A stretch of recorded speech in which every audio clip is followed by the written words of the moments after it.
me go last because I still didn't do my name. Hang on. All right, we are live. I'm so well prepared. We'll start with Aaron, and then do Christian, then Chris, and then John, then Laura, and then Matt.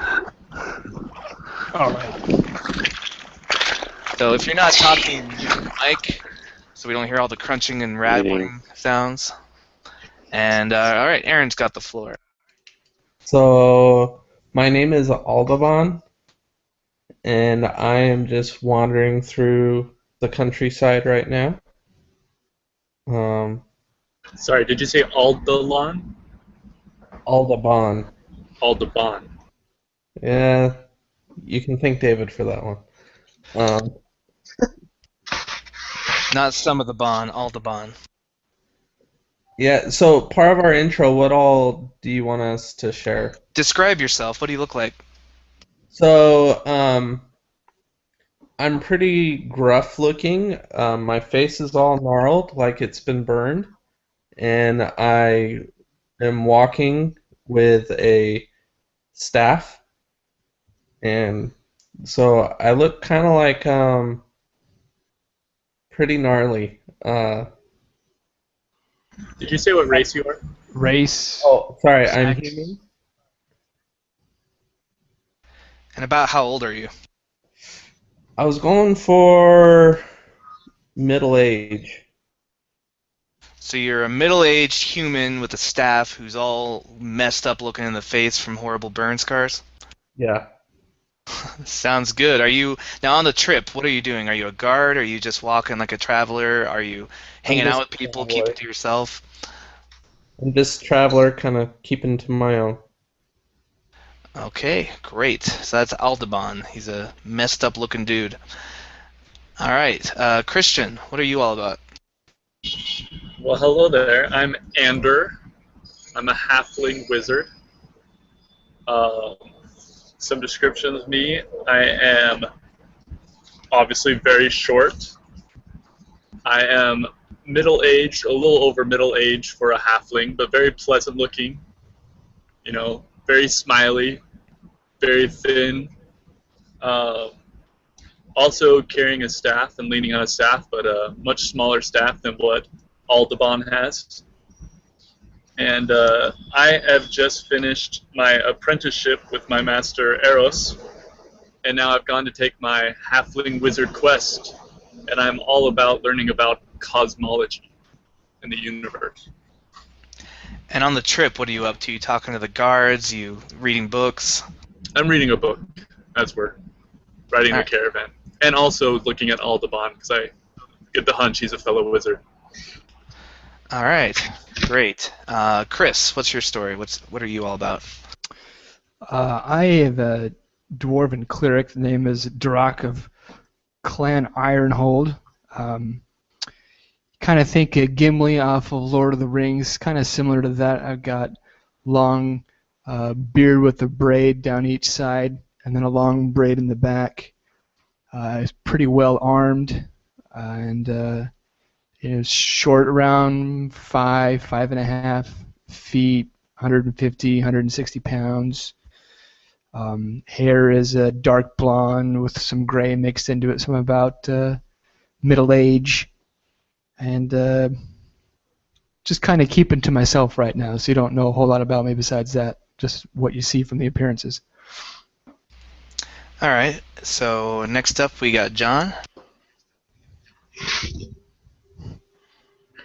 Alright. My name is Erdan. I am a half-elf, about average size, fair skin, fair hair. I am a ranger, so you can see my longbow hanging across my back with my pack, 2 short swords, and just wearing leather armor. I'm just kind of traveling with the group trying to get back to Greenest as quickly as possible.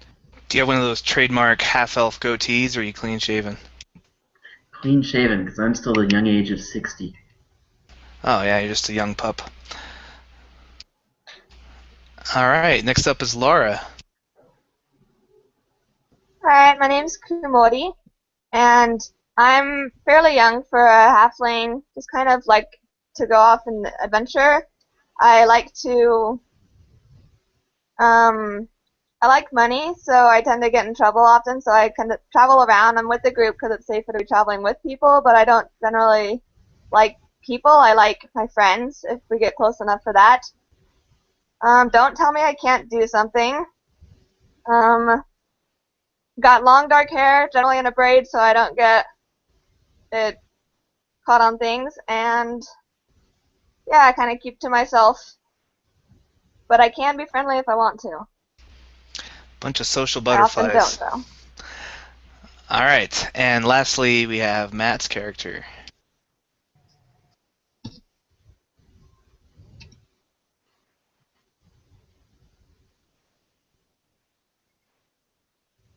All right. You Sorry. have to unmute yourself. Yeah, okay. Yeah, it takes it a second to pop up the bar.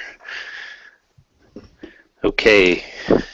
You bunch of antisocial people. I am Davin Trogdor. I have blonde, shoulder-length, wavy hair. I'm middle-aged, clean-shaven. Let's see, I wear chainmail and like to swing a giant battle axe. Personality. I think that there's a lesson that I can point out to you guys in everything we see in nature, because you can learn everything from a tree. Life is constantly changing, and you got to be able to change with it. I do have, I don't know all of this or not, David. Room for, I kind of throw caution to the wind, because that's life. I'm a human, and that's about it. All right, so you guys are all traveling, mostly keeping to yourselves. Fabio right now. What's that? I'm picturing Fabio right now. The beautiful No, Fabio. think of Thor. Picture Thor. Okay, we'll go with Thor. Slamming his Thank coffee you. mug down. I liked Fabio more. Only if I'm shirtless and on a horse. But the chain with the chainmail, I'll go with Thor. So you guys have been traveling for several days. Oh and my. For the past several days, you've been on this road. It kind of winds lazily across the rolling grasslands of the green fields. Sundown is approaching when you top a rise, and you can see the town of Greenest just a few short miles away.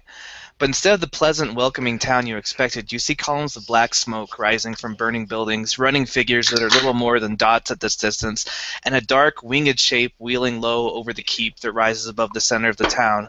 Greenest is being attacked by a dragon. Ooh. Dragon. By looking at this dragon, does it seem to be like a young dragon, or is this a very old dragon which we should stay away until it leaves kind of dragon? The fact that you can see it from this far away tells you it's not an adolescent by any means. Could be any age over that, but you also know that there's going to be a lot of other things going on, like panic. So if you can avoid the dragon's attention, you might be able to do some good down there. But if you want to just wait it out and see what happens, you can do that too. What's the name of the town? Greenest. Hey, you guys, I hear the restaurants in Greenest are pretty crappy. It's a little bit overrated. You know, why don't we just, This is fascinating. I've read all about dragons. I wonder what color it is. Can anyone see? So you're saying you want to get close enough to see what color it is? I mean, just academic purposes, and we don't have to get too close. It's your funeral. I think it's the color of death. Very likely. I'm going to look down at my book and start shifting through the pages for dragon pictures. I'm going to turn to Komodi. Is it Komodi?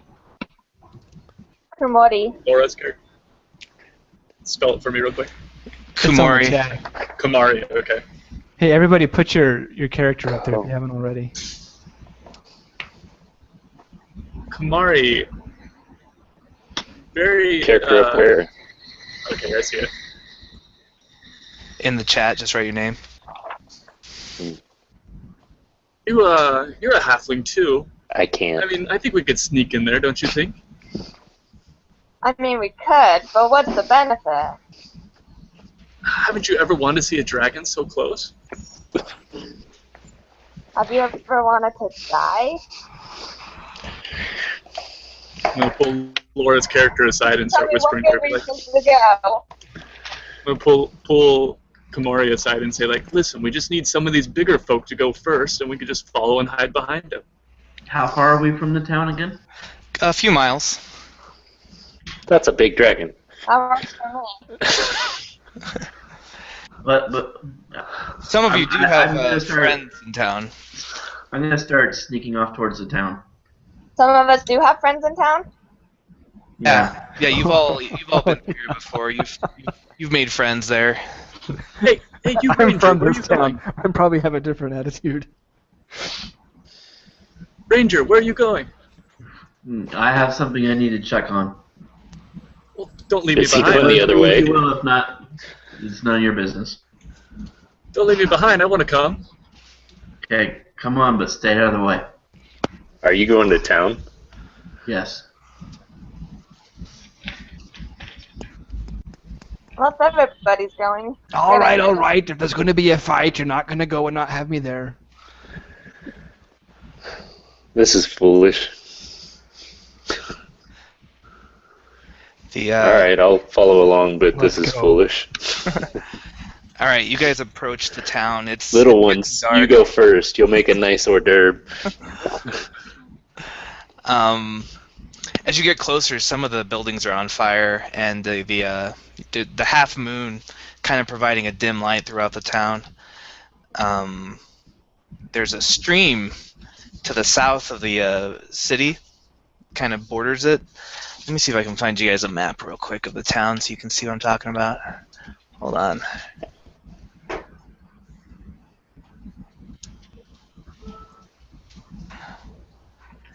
David, have I been here before? Yes. Okay, so Hey Matt, we still need your name on the chat. He can't type in his... he's Davin Trogdor. Yeah, Davin. Davin. Dun dun dun. We burninate. All right, guys. There you go. If you go to the link I just put up, you'll see the town kind of layout. So you're coming in from the south, and there's kind of a winding stream coming forward. Okay. And as you're going, are you going to be kind of like trying to sneak in there and not draw attention to yourselves, or walk in kind of brazenly? Well, I would say try not to get any attention from the dragon if it's still flying around trying to grab people and toss them into the air or whatnot. Definitely gonna go with Following a sneaking. ranger. Like, All is the dragon just roosting, or is it like actively doing stuff? Yeah, it's like flying around. Every so often it'll dive at the city. In fact, if you want to give me a wisdom check, DC 10, I can give you some more information. You roll a 10? No. Roll a D20 and then add whatever your wisdom bonus is. Yeah, so And you can add, if you have perception, you can add that. I got 13. All right. I got a 6. So Derek, you notice that the dragon doesn't seem all that into the attack. Like, he's kind of just lazily making passes, and every so often he'll just shoot something randomly, but he doesn't seem like he's super excited about what he's doing. Like, he could be doing a lot more damage if he wanted to. Like he feels like he's supposed to be there for something. Yeah, it's almost like he's just like begrudgingly doing this. And as you keep moving forward, you see like some more fires and stuff. Like, looks like a lot of haystacks are on fire and barns, but the buildings haven't caught fire yet, like the main dwellings. And what I need from everybody as you're getting closer to the town is a stealth check. And it's going to be DC 10. So you can give me a dexterity check, and if you have stealth, you get to add that. Otherwise, What does he mean, DC 10? Like a So that- dice? That's, we so gotta you're be. rolling a 20-sided dice, and the DC is the number you're trying to hit. So you want to get 10 or higher. But remember, if you're wearing armor that gives you disadvantage on stealth, then you actually roll twice and take the worst result. Okay. And I get to add what to it? It's your dexterity bonus, Uh, Sweet. And then if you're trained in stealth, you get to add 2 on top of that. bummer. Okay. I rolled a 15. 20 and 16, both minus nothing. I break even. 16. This clumsy little dwarf got a 19. And the clumsy dwarf roll twice for disadvantage. Rolling. Let me roll again. 15. All right. I'm like hitting the roll button and nothing's happening. Yeah, I'm hitting it, and I can't tell which one's which. You guys can roll on a different app and just tell me what you got if you want. I'm gonna do that. Hold on, let me pull it up. Laura, what's your bonus to stealth? I have. Let me open it up. Come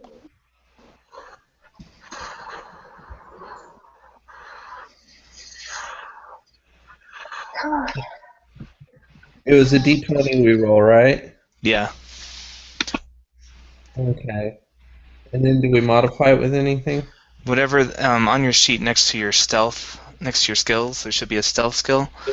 If you're trained in it, you get to add +2, and you also add your dexterity bonus. Only if you're trained in it. You add your dexterity bonus regardless, and the +2 comes if you're trained. Okay. Working on it, huh? So I I got a got +7 for stealth. All right. I'll roll yours, Laura. Yeah, 19. Awesome. So it looks like everybody passed so far. Sweet. So you guys are creeping through the city, and you see a lot of like people wearing these kind of black masks and black armor with purple robes, and a lot of kobolds running around. And sometimes you'll see these kind of like lizard-like, like these giant black lizards, like just running through the town, and other things that look like small dragons just scampering through the town, and people are screaming and running, but no one seems to have taken notice of you yet. And as you get closer, without warning, you see 5 humans dash out in front of you from between 2 buildings on your left. A limping man and 3 young children race across the street into more shadows, and a woman carrying a round shield and a broken spear turns and faces back in the direction from which they came. 8 kobolds stream out of the alley on the family's heels and fan out around the woman, who looks determined to delay the creatures for as long as possible. Do I know her? Does it call CS? They don't see you yet. They seem focused on the woman. Are Yeah, there still surprise ones? there are. I'm going to shout out her name and tell her to come my direction. All right, as soon as you does she shout- pay attention to us? Yeah, Laura, give me another stealth check. So You give me a stealth check. Yes. 25 for you. So Laura just like vanishes into an alley. what's a cobalt, real quick?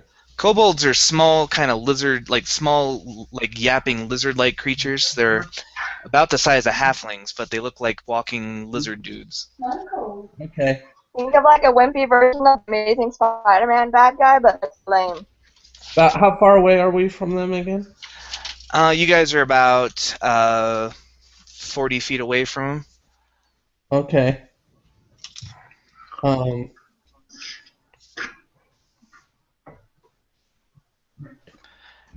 So Gotta help them. I'm gonna shoot one with a firebolt. All right, everybody roll initiative. So roll d20 and add your initiative bonus, and that'll tell us what order we're going in. Hey, I don't know my initiative bonus. It's It's Yeah, whatever your no problem. dexterity bonus is. Dexterity it- AC. So Okay, I so- got 29. so my dexterity is 16, so I have a dexterity bonus of 3. Yeah, so you're gonna roll d20 and add 3 to it. Okay. So I just rolled a 20. That's my +1, so I got 21. Okay, so 21 for who was that, John? No. Aaron. Aaron? Aaron. Do natural 20s still count for things? They're critical hits when you attack with them. So And Aaron, ones are Automatic failure. I rolled a 13. 13. Who was that? John. John gets a 13. Chris got 5. Chris gets a 5. Will you roll for me again, David? I'm still trying to download a dice app. Are you? Is your bonus 3, Lar? Yes. Okay. Well, that is a 73. That is not the same. 16 for Lara. I'll take the 73 though. And I'm going to start rolling for kobolds while you were figuring your stuff out. Hey, Laura, try that wing.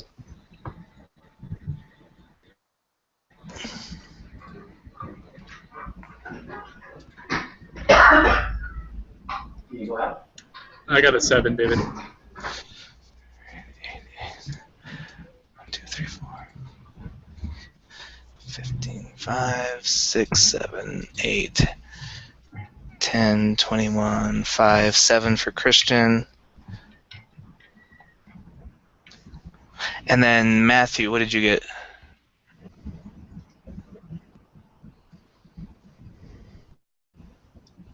Is he muted? Yeah.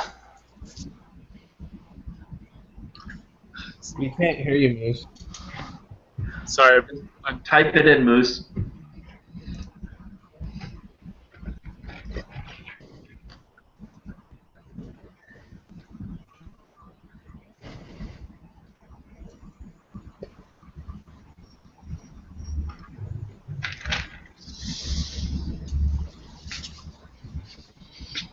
I think he tried to get smart and use his laptop again. 14 for Matthew.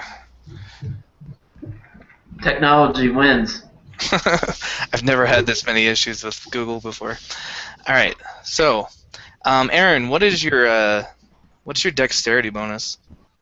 +1. Okay, so the tie goes to the kobold, so it's gonna go kobold, then Aaron, then it's gonna go to Laura, then another kobold, then Matthew, then John, then kobold, and then 3 more kobolds.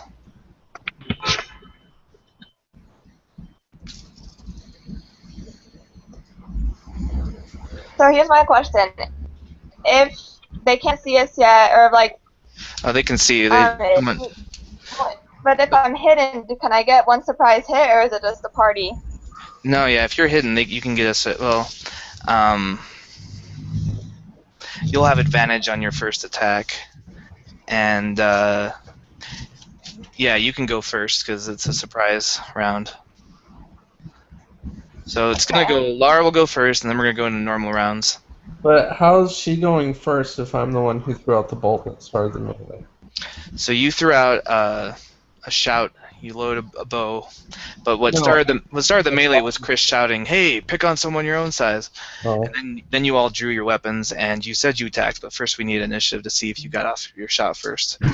Oh, okay. So So this is like weird not knowing where they are. Can I tell which one looks like least surprised by, like which one would be attacking first per se? they're kind of in a circle around this woman, and then you're kind of coming in from the south, about 40 feet away down an alley. That they all look more or less the same to you, because you're racist. So it doesn't matter which one I try and hit, because I don't know which one. Yeah, they all look kind of the same to you. Okay. Well then, just a normal crossbow attack. Short bow or crossbow? Sorry, short bow. Okay, so you want me to roll that? No, I got a. Right. So I got a 15 plus 5. I got a 20. Okay. Plus, do you get bonus for hitting? I don't remember. You get. Whatever, it's plus 5 on my short bow. You have advantage, so you actually get to roll twice and take the higher number. Well, I'll go with the 20 if that hits. It does hit. So roll damage. Okay. It's,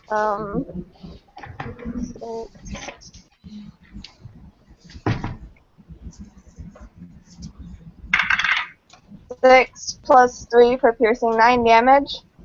All right, you fire And your then short bow. since this is my turn, can I go ahead and do sneak attack? Okay. So another D6. Plus 2. Okay, so 11 damage. Yes. You fire your short bow, and the arrow goes singing through the night, and it catches the kobold right in the neck, and it falls over dead. All right, Aaron's turn.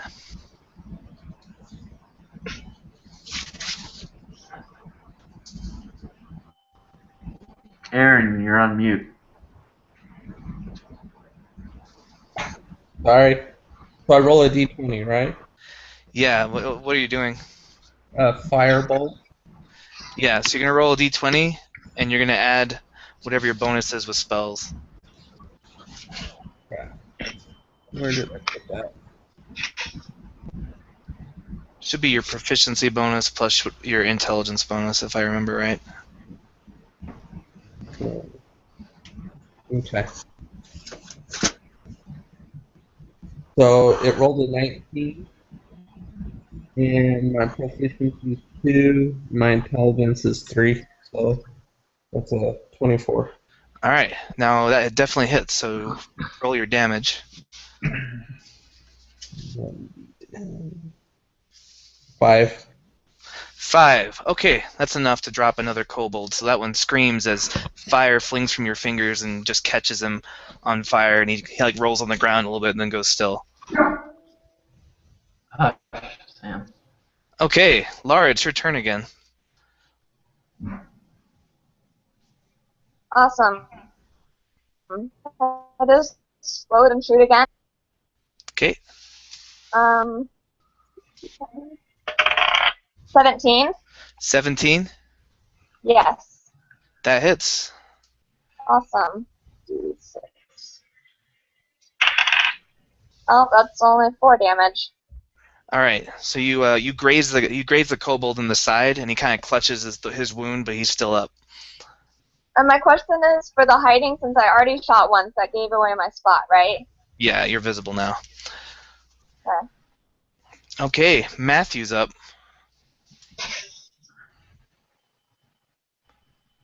But he's still muted.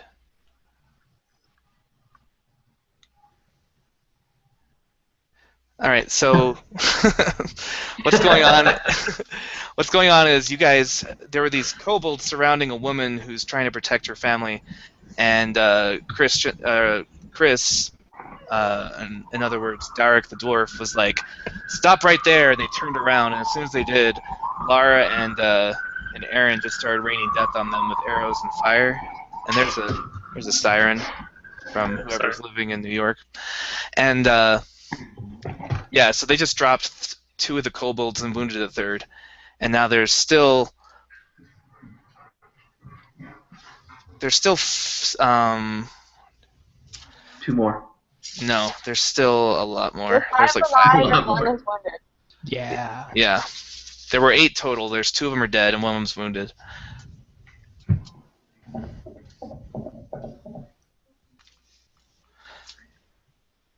So there's still 6 of them up. Matt charges into battle. All right.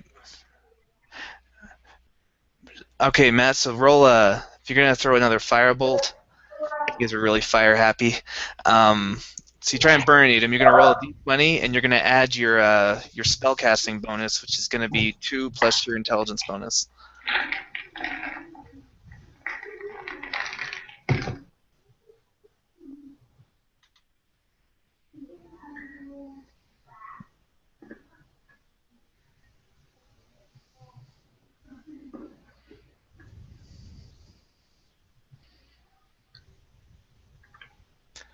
Okay, so you roll a 16, which hits, and now you're going to roll damage for the firebolt, which I think is, I don't know, 1d10. 1d10. So you're going to roll a 10-sided dice to see how much damage you do. Alright. That toasts another kobold. 9 damage fire, so it too screams and like throws its hands up in the air like, why is this happening? Why is everybody throwing fireballs at us? And he crumbles to the floor, dropping a third kobold. So now there are 5 left, and one of them is severely wounded. And it's John's turn. I'm going to take a shot with my bow. It's like the range squad. Okay, I rolled an 18 plus I get what, my 2 proficiency bonus? And your dexterity bonus. Oh, so then it's a 23. Okay, you hit. Hit it. Roll your damage and add your dexterity to the damage as well. Your dexterity bonus. A 5. Okay, another arrow goes shooting through the night and drops another kobold. There are 4 of them left now. They start running towards you, and they are a little bit too far away to get to you in one round, so they're going to spend their whole turn running. And the first one runs up to Lara. He's still the one that Lara shot, like runs up to her, and the next one runs up to Matthew, and one runs up to John, and one runs up to Aaron. So you 4 have kobolds right in front of you now, and they spent their whole turns getting there. So it's Christian and Chris. What idiot. Fascinating. More wizards. This is wonderful. And that was Christian's turn. That was my turn. Christian thinks it's fascinating. I'm gonna also throw a firebolt. Spell of choice for this group. We're definitely going to be fighting something fire. Now, are you attacking the one that Lara already shot, or one of the fresh I'm ones? attacking the one right in front of Laura. Okay. There's one in front of me. Yep, the one you shot's right in front Oh, of sorry, that's definitely wrong modifier. you. Should have been 3 plus 6.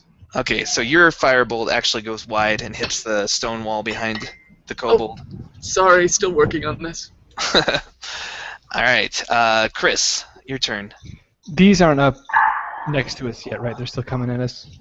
They're next to your friends. They're not next Oh, to they you. are next to us. Okay, well, I'm going to get to work on the one closest to me. Okay, that is the one next to Matthew. Okay. So let's go ahead and roll. I need a modifier of 4.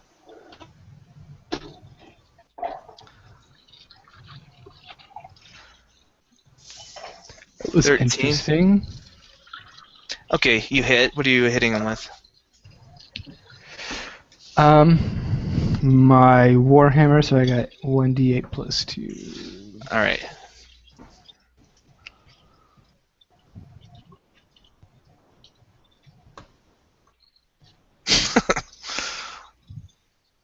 So 8 damage. Yeah.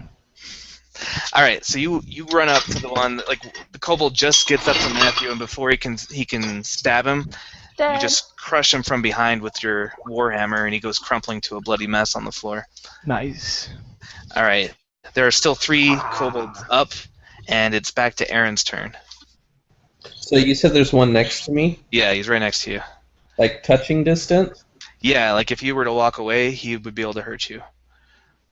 So then I'll do my shocking grasp, which is like a touch spell. Okay. So I got a 17, Okay, you hit him. and I rolled a 5. All right, so you reach out your hands and just like grab him on the shoulders, and electricity courses through your fingers, and he like yips as it goes right through his body, and then he falls to the ground all charred. All right, Lara, your turn. I clap because I'm impressed. Laura's left Oh. the chat. Laura fell off. All right. We'll go to Matthew's turn. So Matthew, there's a kobold that was right in front of you, but Chris just squished it. Laura's back. Oh, okay, Laura. Welcome back. It's your turn, and there's a kobold right in front of you.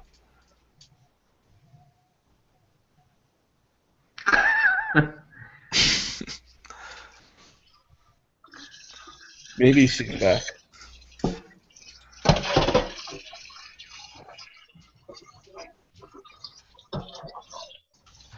So Laura, can you hear me? I can now. I lost the connection for a minute. All right, it's your turn, and there's still a wounded kobold in front of you. Okay. Go ahead and attack. Got. Does it cost something to like switch, drop the crossbow, short bow or whatever, and do the sword? You can draw your weapon as part of your attack. Okay. So I'm gonna do a try and hit. Oh, that's a miss. It's like an embarrassing miss. It's like a 9. So you swing wildly, and the kobold ducks underneath your short sword and kind of giggles at you, starts yapping tauntingly. All right, now it's Matthew's turn.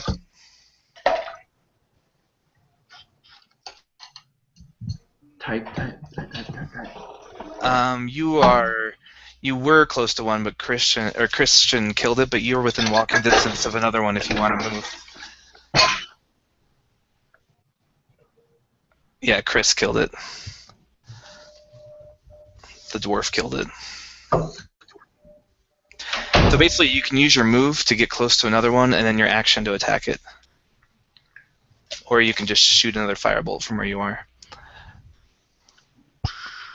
Shoot it. Just shoot it. It's very unusual to see a guy wearing that much armor throwing firebolts. All right, so Matthew moves in, hefting his axe in one hand. Ignoring the spell. And he swings mightily and rolls a 2. Oh, 22. That's a hit. So roll your Hey. damage. 1. Is this the wounded one, or is that already dead? Now the wounded one's still alive. The wounded one's the one you missed. This. This is the one that's attacking one of your friends. An acquaintance. He does some damage, 6 damage, which is enough to kill it. So yeah, he just cleaves one in half with his axe, and now the only one left alive is the one fighting Laura, and he's pretty wounded. And it is John's turn. Okay, I shoot at another one with my bow. 20, so 14, 5, 19. Hits. Yay, he's gonna die. And 1d8.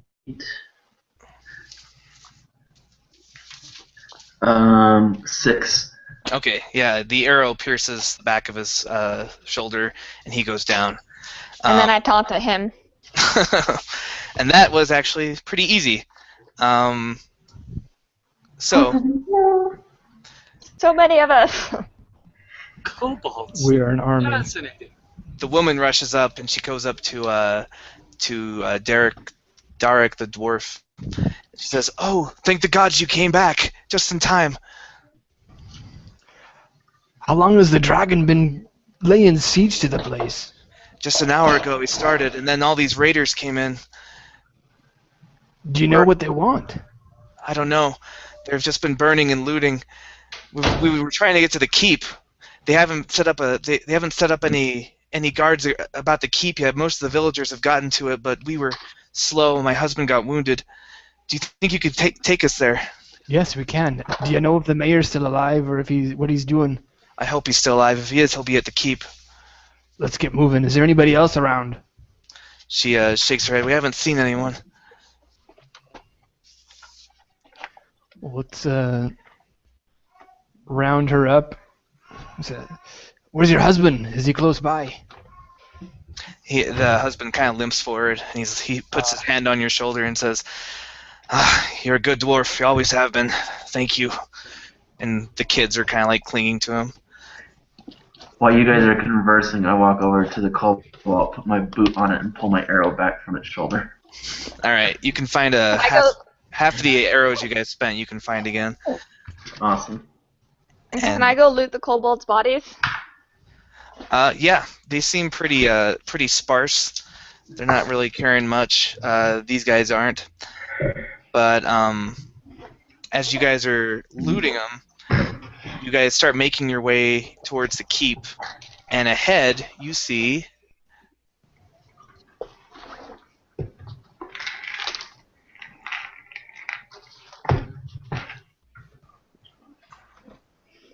The suspense. oops. Okay, you see another group of raiders. You see 4 kobolds and 3 cultists. They haven't seen you yet, so you might be able to sneak around them, or you could just fight your way through them, or you could try something clever like Sneak bluffing. attack. I shoot a fireball. All right, more carnage. No We're just kicking down diplomacy. the front door. What's what? I say no diplomacy. No diplomacy. Diplomacy is for losers. Okay. We'll just use the same initiative order from last time to keep it simple. Okay. So, yeah, we'll start with just going to be That was me last time. Aaron, Laura, Matt, John, Christian, and Chris. 1, 2, 3, 4, 5, 6. I have And to get up to the bottom. no, you're after Aaron. Yeah. I didn't hear my name. Sorry. But there are some bad guys too. So there are 4 kobolds. Put a kobold here, a kobold here, and a kobold here, and a cultist, and another cultist, and another cultist. Alright, so as you approach, one of the cultists actually sees you coming, and he looks up and snarls when they see you're escorting some villagers. And he says, well, who goes there? Can you guys hear me? Oh, yeah, we can. Yes. Holy cow, I'm not mute. Look Yay. at that. Yay. So the one who looks up and says, "Who goes there?" I Mhm. shoot him. I know who Aaron's gonna go for. Alright, as he sees you cast a spell, he starts running at you. He beats you on initiative, so he's gonna rush up, and He does. he What's wrong? takes his scimitar. Oh, No, he does. It's something he does. little guy. You don't look so happy. I think Chris forgot to mute his mic, and now we get to hear him talk to his baby. Yeah. I like it. Laura likes it. Alright, he swings a scimitar at Aaron, trying to cut him down before the spell can go off. And we're gonna clear this.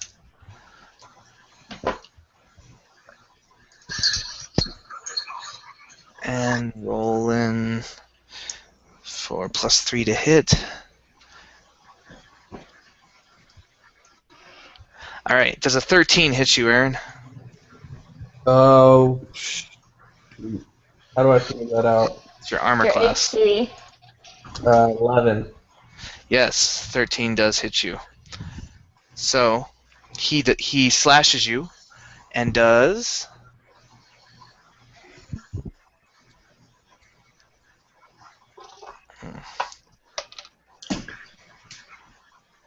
2 plus 1. He does 3 damage to you, Aaron, with the Is our scimitar. group pretty low in AC?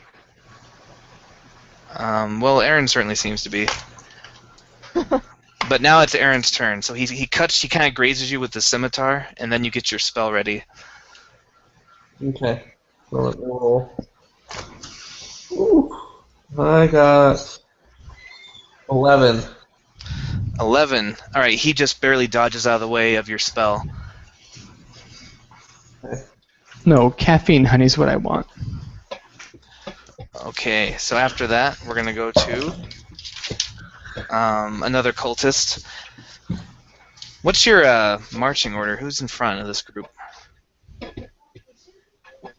Not the halflings. Probably Might have been Matthew. me since I was talking. All right. One of them comes up to. I think Matthew fell out the window. One of them comes up to Chris's dwarf, and he too swings his scimitar in an intimidating fashion. Sounds good to me.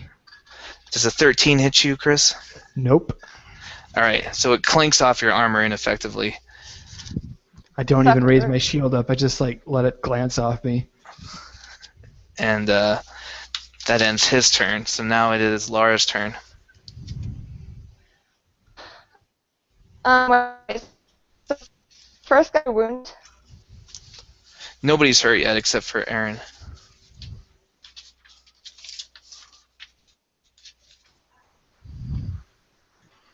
Matthew's back. Yay. Okay. Can you guys still hear me? Yeah. Can you hear me? Yeah, Lara, we can hear you now. So nobody's wounded except for Aaron.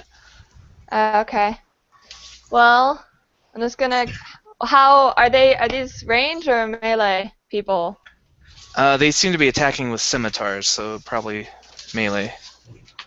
How far away are they?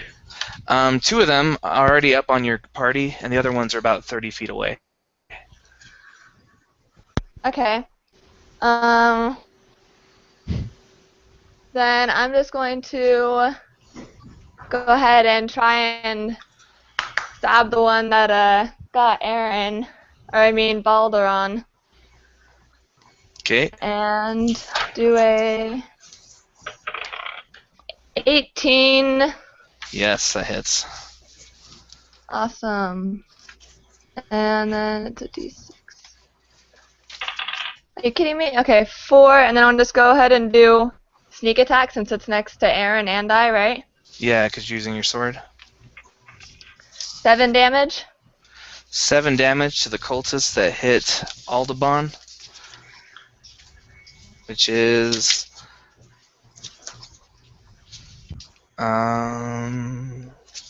he's still up.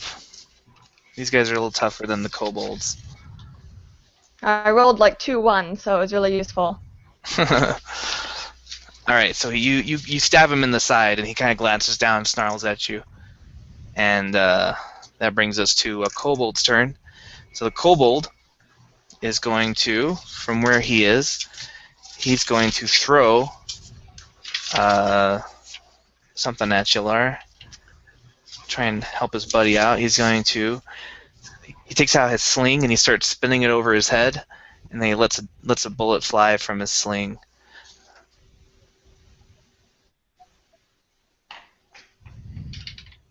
$15 against your armor class. That hits. And so the sling stone hits you for 5 damage. Okay, hey, question. For the features and traits, how often can you use those? Like, if I had that lucky thing I forgot, you can re-roll natural ones. How often? Yeah, it just says when you roll a natural one on You use attack it roll ability. anytime on a 1 on a d20, though. Yeah, so, like, oh, okay. So anytime on Anytime a d20 now. that you roll a 1. Where's my, Okay. So that would be any time. Well, yeah, on attack rolls, though. It won't work on damage rolls. Because it's not d20s. where's my HP? No, that'd be a big damage item. Should be at the top. Okay, go ahead. I can just add it in when it comes. Okay, so Lara just got hit by a sling stone. Now it's Matt's turn.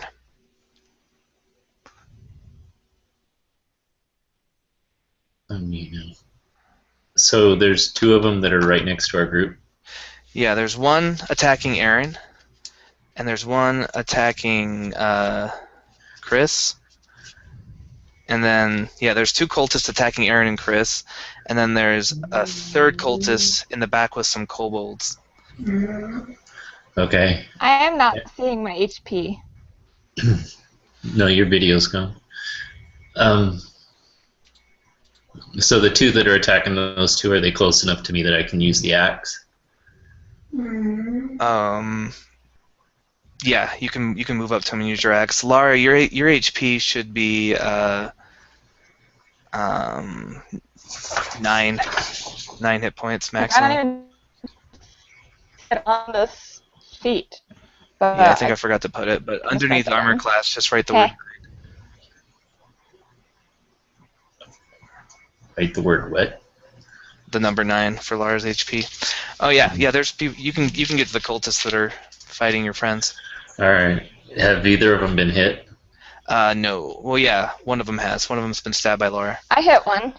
And he's still okay though. Yeah, he's still alive. He's kind of hurt.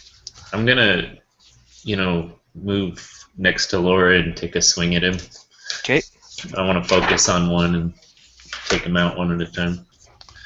So I'm gonna swing with my axe and see if I can make this work. So I add my strength bonus. Is that right? Your strength and your proficiency bonus should be already added up in your thing. It should tell you what you add. Oh, the attack bonus, is that it? Yeah, that's it. How do I put +5 on it? On the dice roller? Yeah. Oh no, it's being weird. I'll have to get a new dice roller. But just roll it and then add it with your brain. There, Yeah. 15. Okay, so 15 is a hit. Cleaves right through his Yay. leather armor. Okay, and damage is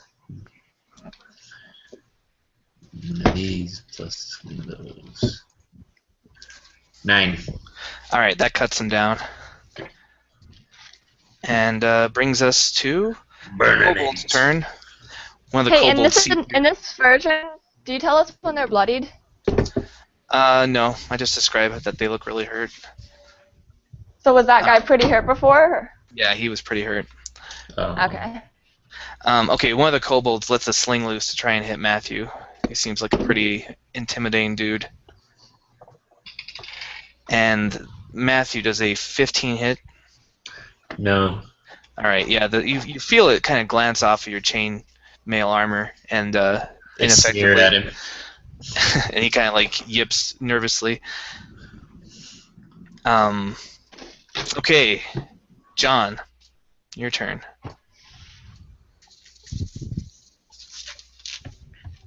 You're muted too. Sorry, I'm gonna take a shot at the cultist. The one that's fighting, Chris, or the one in the back? The one in the back. Okay.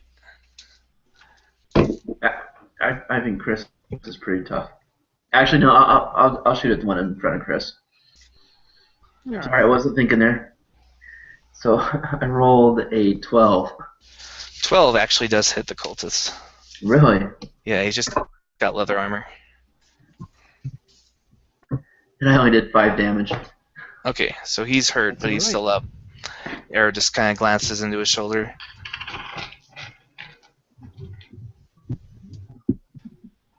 Okay, brings us to another kobold turn. He rushes up to help his cultist buddy out, and he tries to hit Matthew, and he gets to roll twice and take the best result because he's got a little pack attack, little pack hunter. So his the fact that his friend is there, he seems to be working better with him.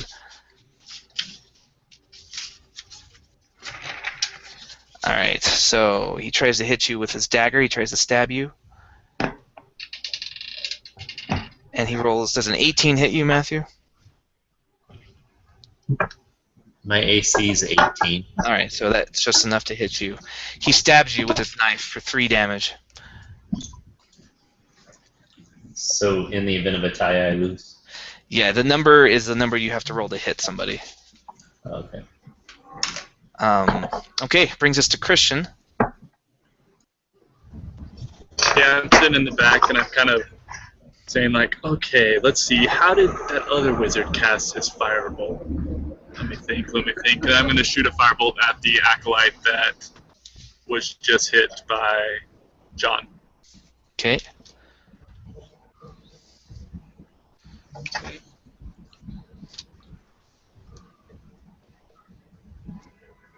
$11. 11. You just missed him again. Still don't get it. Something's still off. Hmm. Okay, Chris, you're up. There's a slightly wounded in front of you. Slightly wounded. How many hit points does Aaron have? I don't know. Aaron, how many hit points do you have? I typically have 9, but I've already lost 3. So you got 5 left. No, I got 6 left. If you do your math correctly, then you end up with 6. You're probably okay for one more round. Needs math. Okay, I'm gonna take out this feller in front of me. This feller.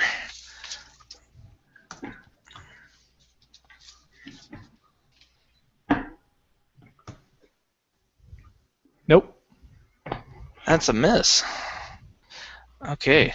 The other cultist in the back, he rushes in, and he moves in against, we'll say, Aaron. He's already looking a little hurt. So he comes in and tries to finish Aaron off, and he swings his scimitar at him. But this goes super wide, and he misses completely. And the final kobold, he rushes into, and he is trying to help against Chris. So he tries to attack Chris, and that is with his dagger. He stabs for 15 against your armor class. No, 18. All right, he cannot get through your shield. His dagger is not sharp enough to get through that armor and shield, so harmlessly bounces off and brings us back to Aaron's turn. So there's like what, 4 of them right up against us and like 2 in the back? Yeah, there's 2 kobolds still with slings, and then everyone else is kind of rushed in. And then how many are right next to me? Just the one? Yeah, you have a cultist right next to you. Okay, I'll try and grab him and shock him again. Okay, And I got a 19. that hits.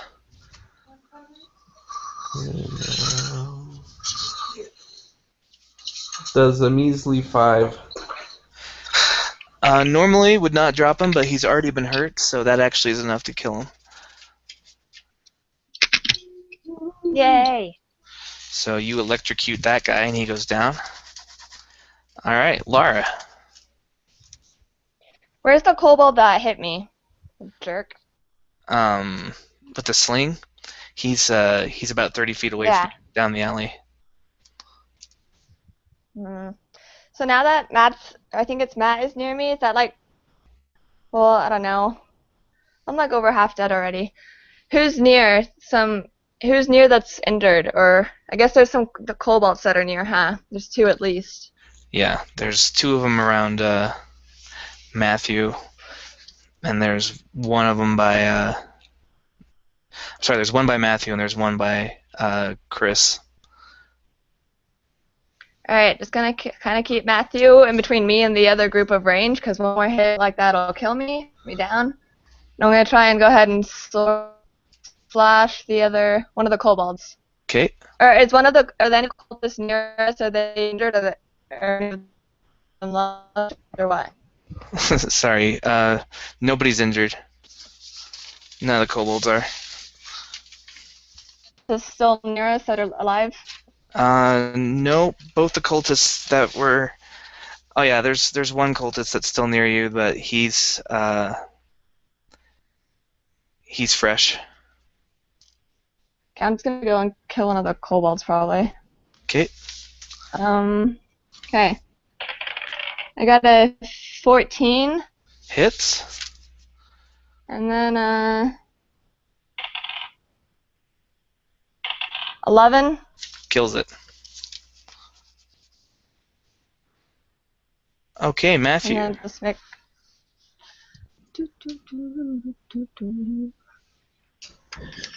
So, what did Laura move up to next to me again? Yeah, she moved up and killed one of the kobolds that was stabbing at you. Sweet. I think I'm. But keep behind him. Is there any others close to us? Yeah, there's a couple within. There's a cultist nearby, and a couple kobolds, or one more kobold still near. So there's 2 cultists, 1 kobold? There's 1 cultist and 1 kobold that's like nearby your party, and then there's 2 more kobolds like further back with slings.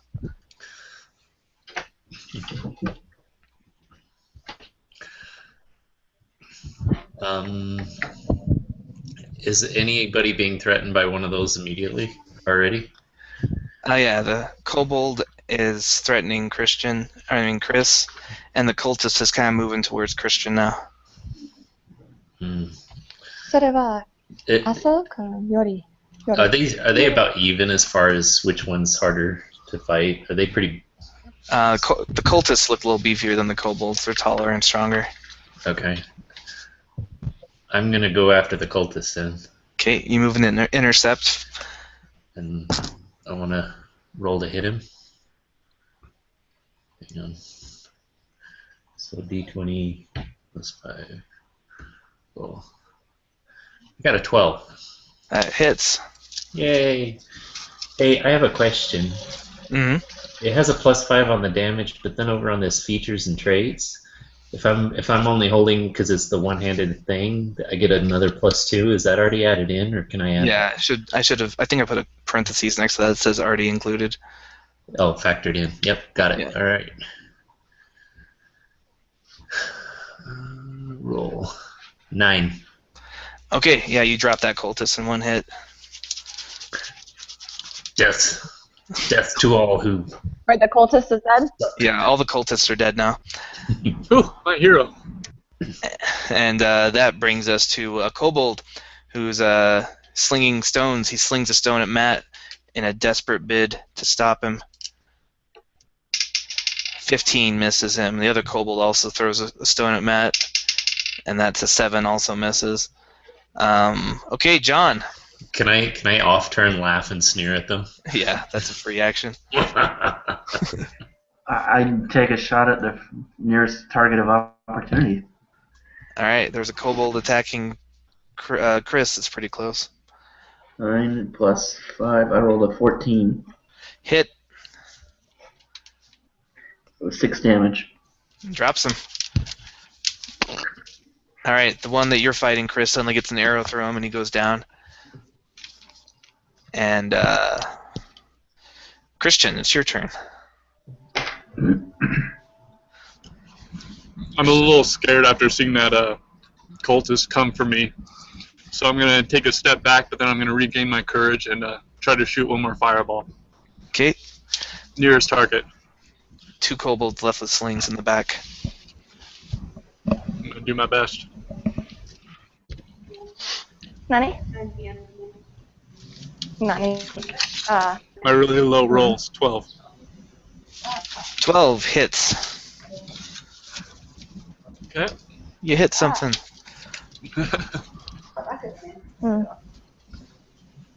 Oh, sorry, that's not the right.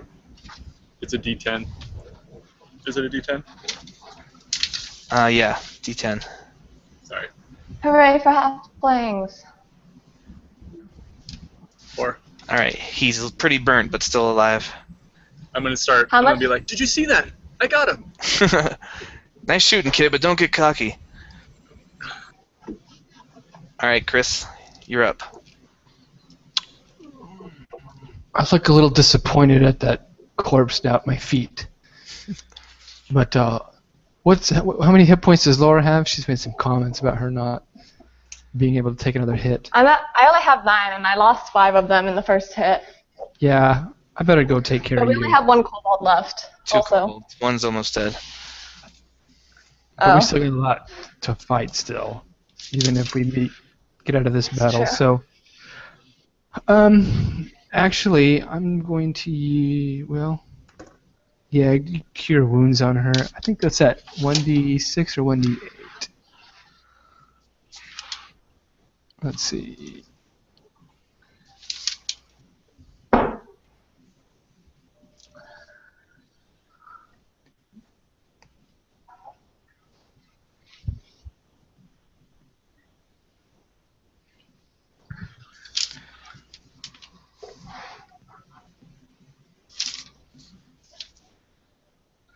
There's a lot of C spells.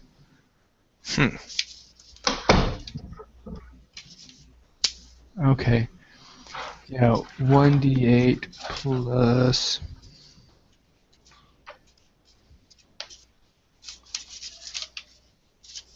plus 3.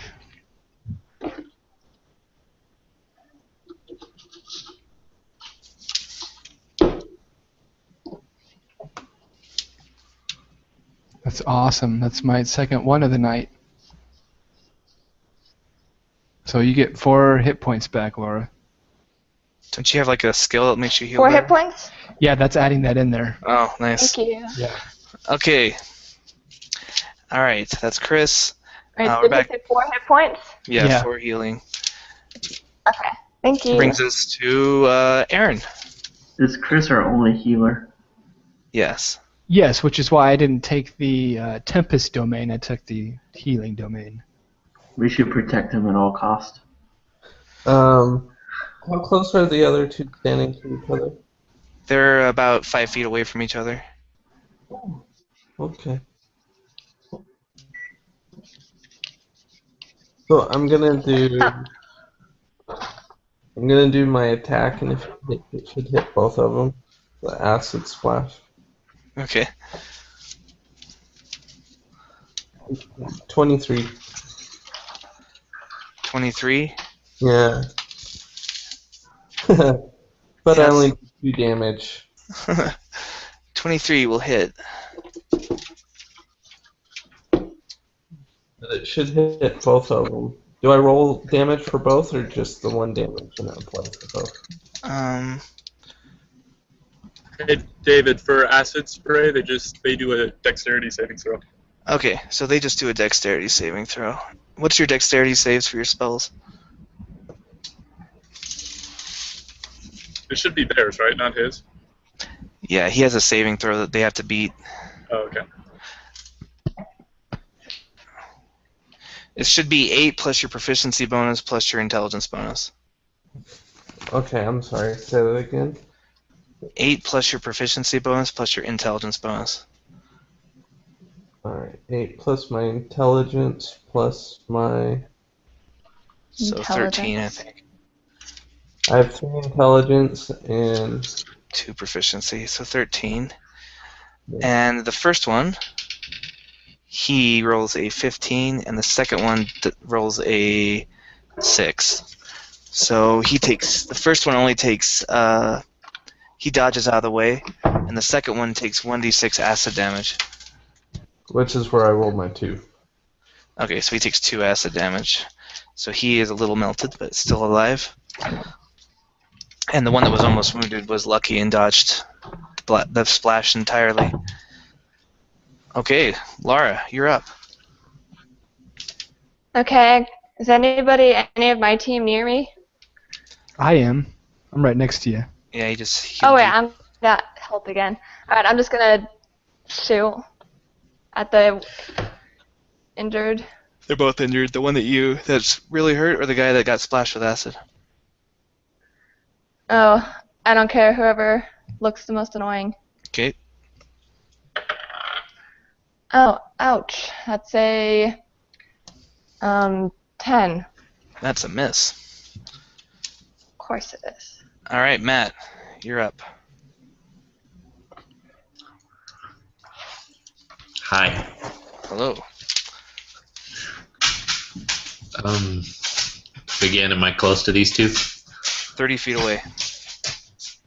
Fireball. All right. Let's throw a firebolt.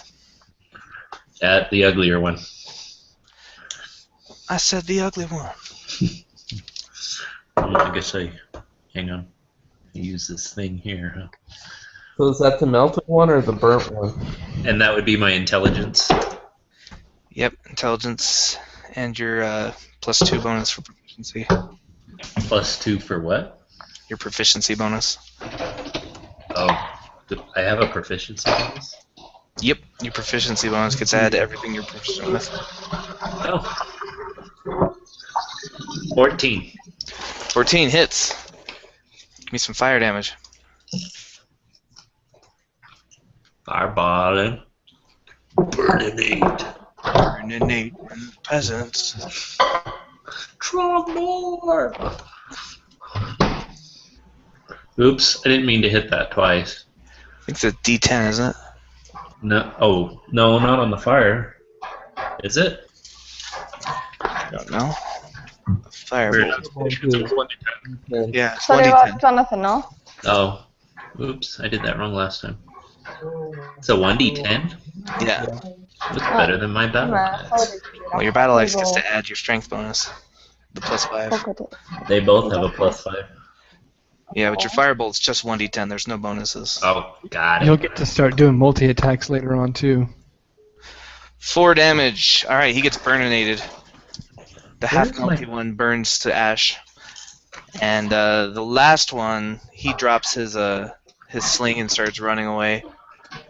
I shoot him in the back. Down. Alright, John, he's still within range of your bow. 22. Alright, that he only had 1 hit point left, so that stops him in his tracks. Drop him. Okay. You're still pretty far from the keep, but you're getting closer. You guys want to try stealth or just keep barging through? That was exhilarating. I think there's no point in trying to be stealthy now. Everyone knows we're here. Except we've just bloodied our way through 2 groups. You know, All right. perhaps, like, are we in the town now? Yeah, you're in the town, trying to get to the keep. Is there, If we see, is the keep has a wall and, like, stuff, or? Yeah, the keep has a wall around it. It's like the last refuge. You're trying to get to the keep before the bandits, cordon it off and keep people from getting to it. Nice, Johnny.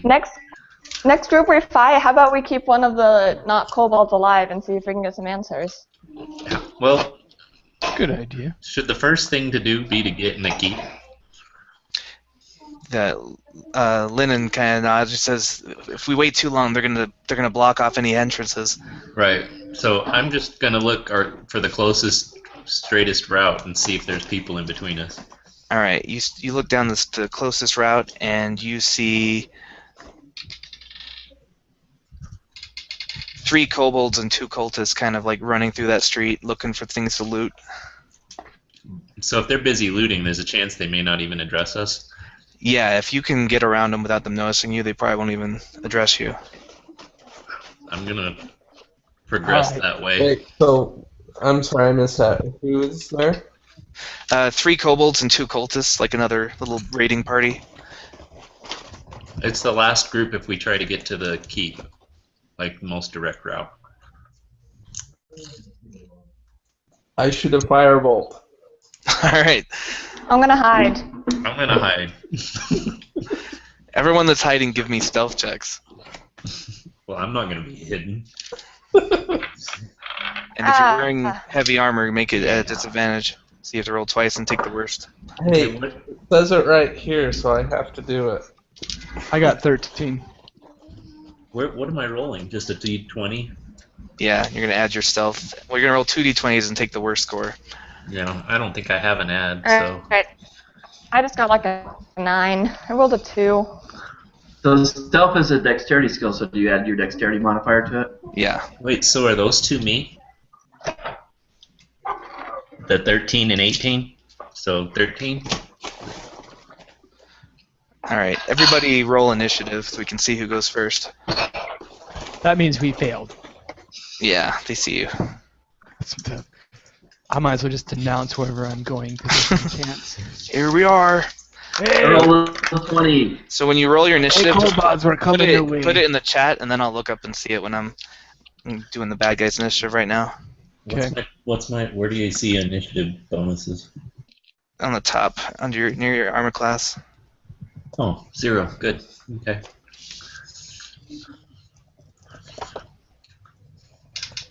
I got a 18, I think.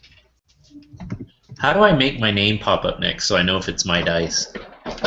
You have to have a picture on Google. I'll tell you. Oh, Like that's why Chris is showing up.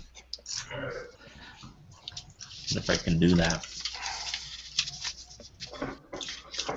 Am I showing up now too? I added a picture. I haven't seen a picture of you yet, Christian. Nope. Ooh, Cultist rolls a 21. Initiative. Wow, look at him. And an 11. Okay, so John has a 23, and Chris has a 16, and Aaron has a 6, and Laura has a 6. Laura has a 6.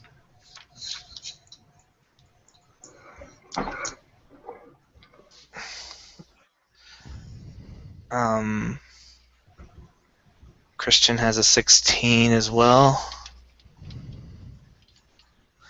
And Matthew has, what'd you roll, Matthew? 18. 18. Alright, so it's going to go John, Cultist, Matthew, Christian, Chris,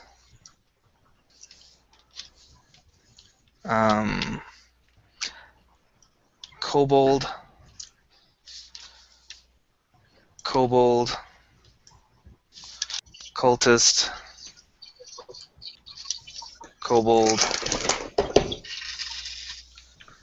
and then Lara, and then Aaron. Alright, so they've noticed you. John gets to go.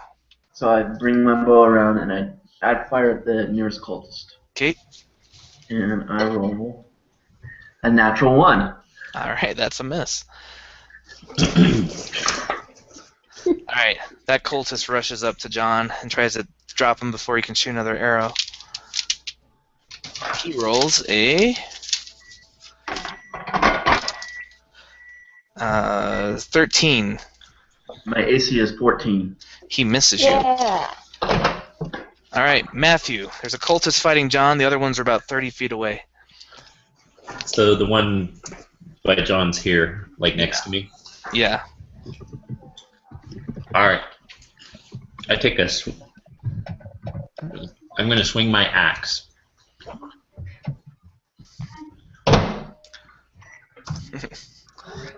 Alright. 23. Hits. Yeah.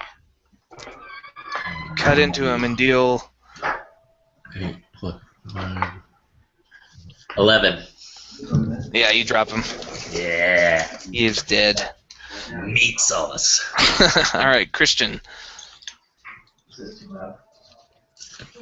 Are we like in an alleyway, or are we just out like in the You're open on a- street? Or Yeah, you're on a street. okay, and we can still see the dragon above. Yeah, every so often you feel the shadow and you feel kind of afraid for a minute, and then it passes.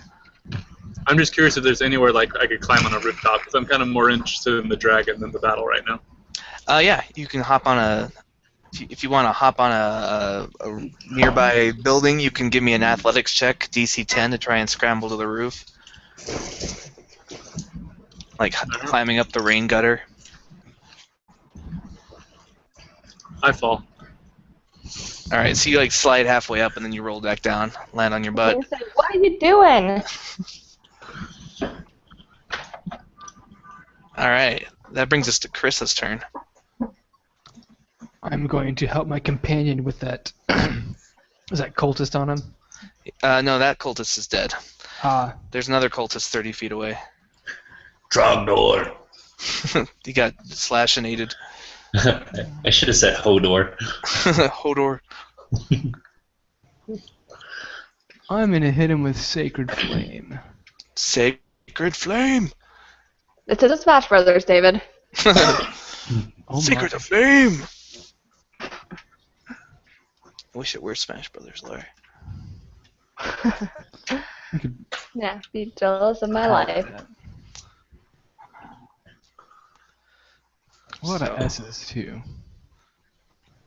You can add your wisdom bonus plus whatever and your proficiency bonus to the Yeah, attack I roll. don't use con, so we'll just roll it. It ain't complicated. Oh no, you don't roll anything. He has to succeed a saving throw. So your saving throw, what's the DC on your saves? 13. 13. So he has got to beat a dexterity save of 13. Are you attacking a cultist or a kobold? Cultist. Okay. He rolls 17. He dodges the blast of flame.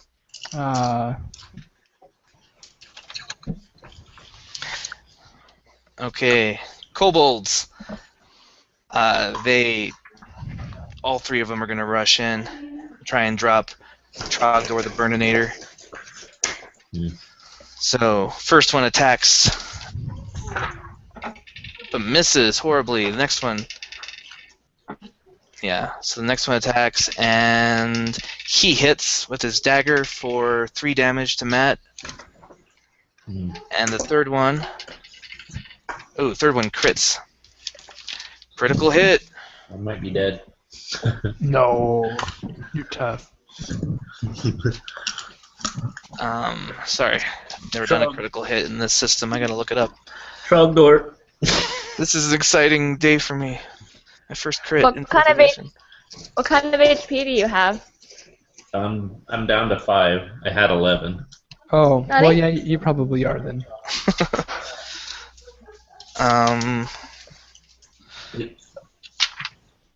It was nice knowing you, Trogdor. Okay, here we go. Critical hits. When you score a critical hit, you get to roll extra dice for the attack's damage against the target. Roll all the attack's damage dice twice and add them together. Then add any modifiers. Okay, so it's a dagger, so instead of 1d4, I'm doing 2d4. 2 plus 4, 6 damage plus modifier of 2, so 8 damage to Trogdor. Trogdor's dead. Well, he's not dead, he's bleeding out. You No. die when you get to negative 11. That was how much damage? Okay, Chris will get ya. damage. Oh, 8. so 8 I'll damage. get you. So I'm -3. So the kobolds swarm Trogdor, and even though they're individually weak, just the way they're swarming over him and kind of using pack hunting tactics, they manage to stab him pretty good, and he goes down. And then the remaining cultist rushes in and tries to take out the dwarf, who just tried to throw fire at him. He did not appreciate that. So he's going to attack with his scimitar, but he just cannot get through your armor, so he Yeah, it doesn't clangs off. It's awesome. So, Laura, your turn. Alright. I'm going to take out one of those kobolds. Right, honey. Dropped your Trogdor friend. Because I'm ticked about this. What are you going to do, shoot him, run up and stab him? How close are they? About 10 feet away. Oh, then I shoot them. And it's 19. Hits. Okay. And 7 damage. Killed one of them. Alright, And I'm Aaron, your gonna- turn. Oh yeah, what do you want to do, Laura? I was gonna, an angry, outraged cry. Alright, now it's Aaron's turn. All right. It's okay, Komori. There's a lesson to be learned. So there's 2 of them still on floor. 2 of them still near the bleeding body of Matt, and one of them is the cultist is fighting Chris. Preferably take one of the kobolds out so that they can't do any more swarming thing. Yeah, that's probably a good idea. As Chris is pretty safe with his armor so far. I'll shoot one of the cobalt. Okay. Ooh. Maybe I won't, because I only rolled a 10. You miss the kobold. Alright, John.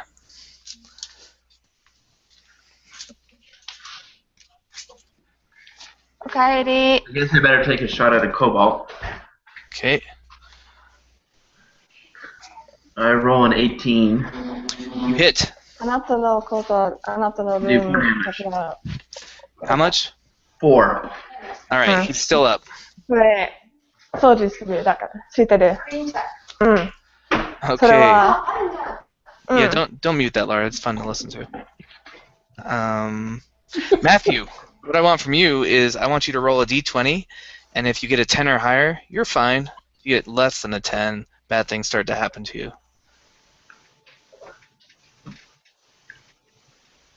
No pressure moves. But hey, he's got like 8 more HP, right? He can No. also bleed out just from rolling but poorly. I'm -3. How do I have 8 more? Yeah, but you can go to -11 before you. Before he Oh. dies, but he can also die from failing these death saving throws. Oh. Do I 3 have times? a modifier, or is Yeah. it just a flat D20? Just a flat d20. You roll a 10 or higher, you succeed. Otherwise, you I fail. succeed. All right. So, Matt, you have succeeded once on your character sheet. You see those death saves. You can mark 1 success. If you get 3 success, you're gonna stabilize and stop bleeding. Good. But if you get 3 failures, you're gonna die. Where is this? It's like the top middle part of your character sheet. Middle column. Bottom of the top third. Below Above your hit points. attack. Oh, death save. Ah, got it. So that's 1 success. Christian, you're up. Alright, I'm going to look back at the roof, but I saw Trogdor go down. I get a little nervous, so I decided to do something. I'm going to throw an acid spray at those. There's still 2 up over them, right? Yeah. Now, how do I check my reflex? My dexterity saving throw? Your saving throws are going to be 8 plus your proficiency bonus plus your intelligence bonus. Okay, so it's 14. 14? Okay.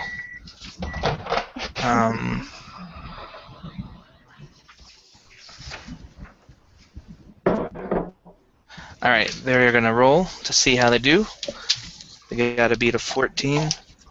So, let's see. First one dodges, second one dodges. They both leap out of the way nimbly.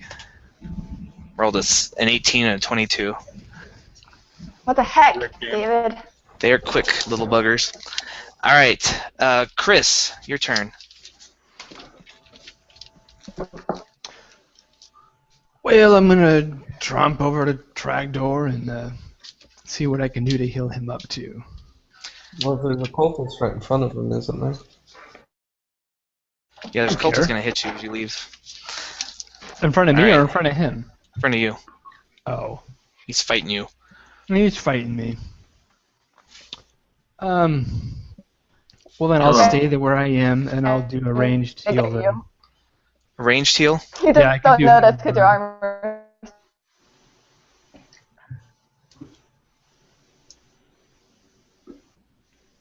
Okay, how much healing do you do?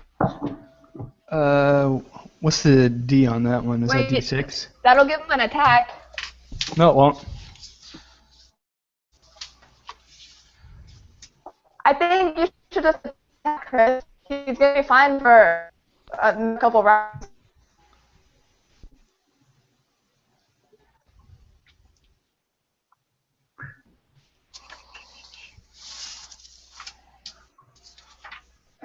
Is that what you would like me to do instead? Do whatever you like. 4. Yeah, it'd be better just to wait till next round because he'll get a better roll Okay. than a D4. All right, give him a swing with the old hammer. The old arm and hammer. Hammer time. Here goes nothing. 14. 14 hits. Sweet. Burninate him. By helmet. 5 plus 2, 7. Alright, he's still up, but he looks pretty hurt. Okay. The kobolds rush in to attack Chris. Along with the cultists. Looks like they're just swarming you one at a time, as is their style. So, first kobold attacks with advantage. He hits for 4 damage to Chris. Second kobold attacks with advantage. Does a... Hold on. 12 plus... Does 16 hit you? No. He misses, and the cultist attacks He hits with a scimitar. It's a 19 on the dice. That's a good hit. Yeah, that's pretty solid. And that one does 3 damage. Slashes you. Okay. So they start cutting into Chris. He's looking a little hurt. And brings us to Lara's turn.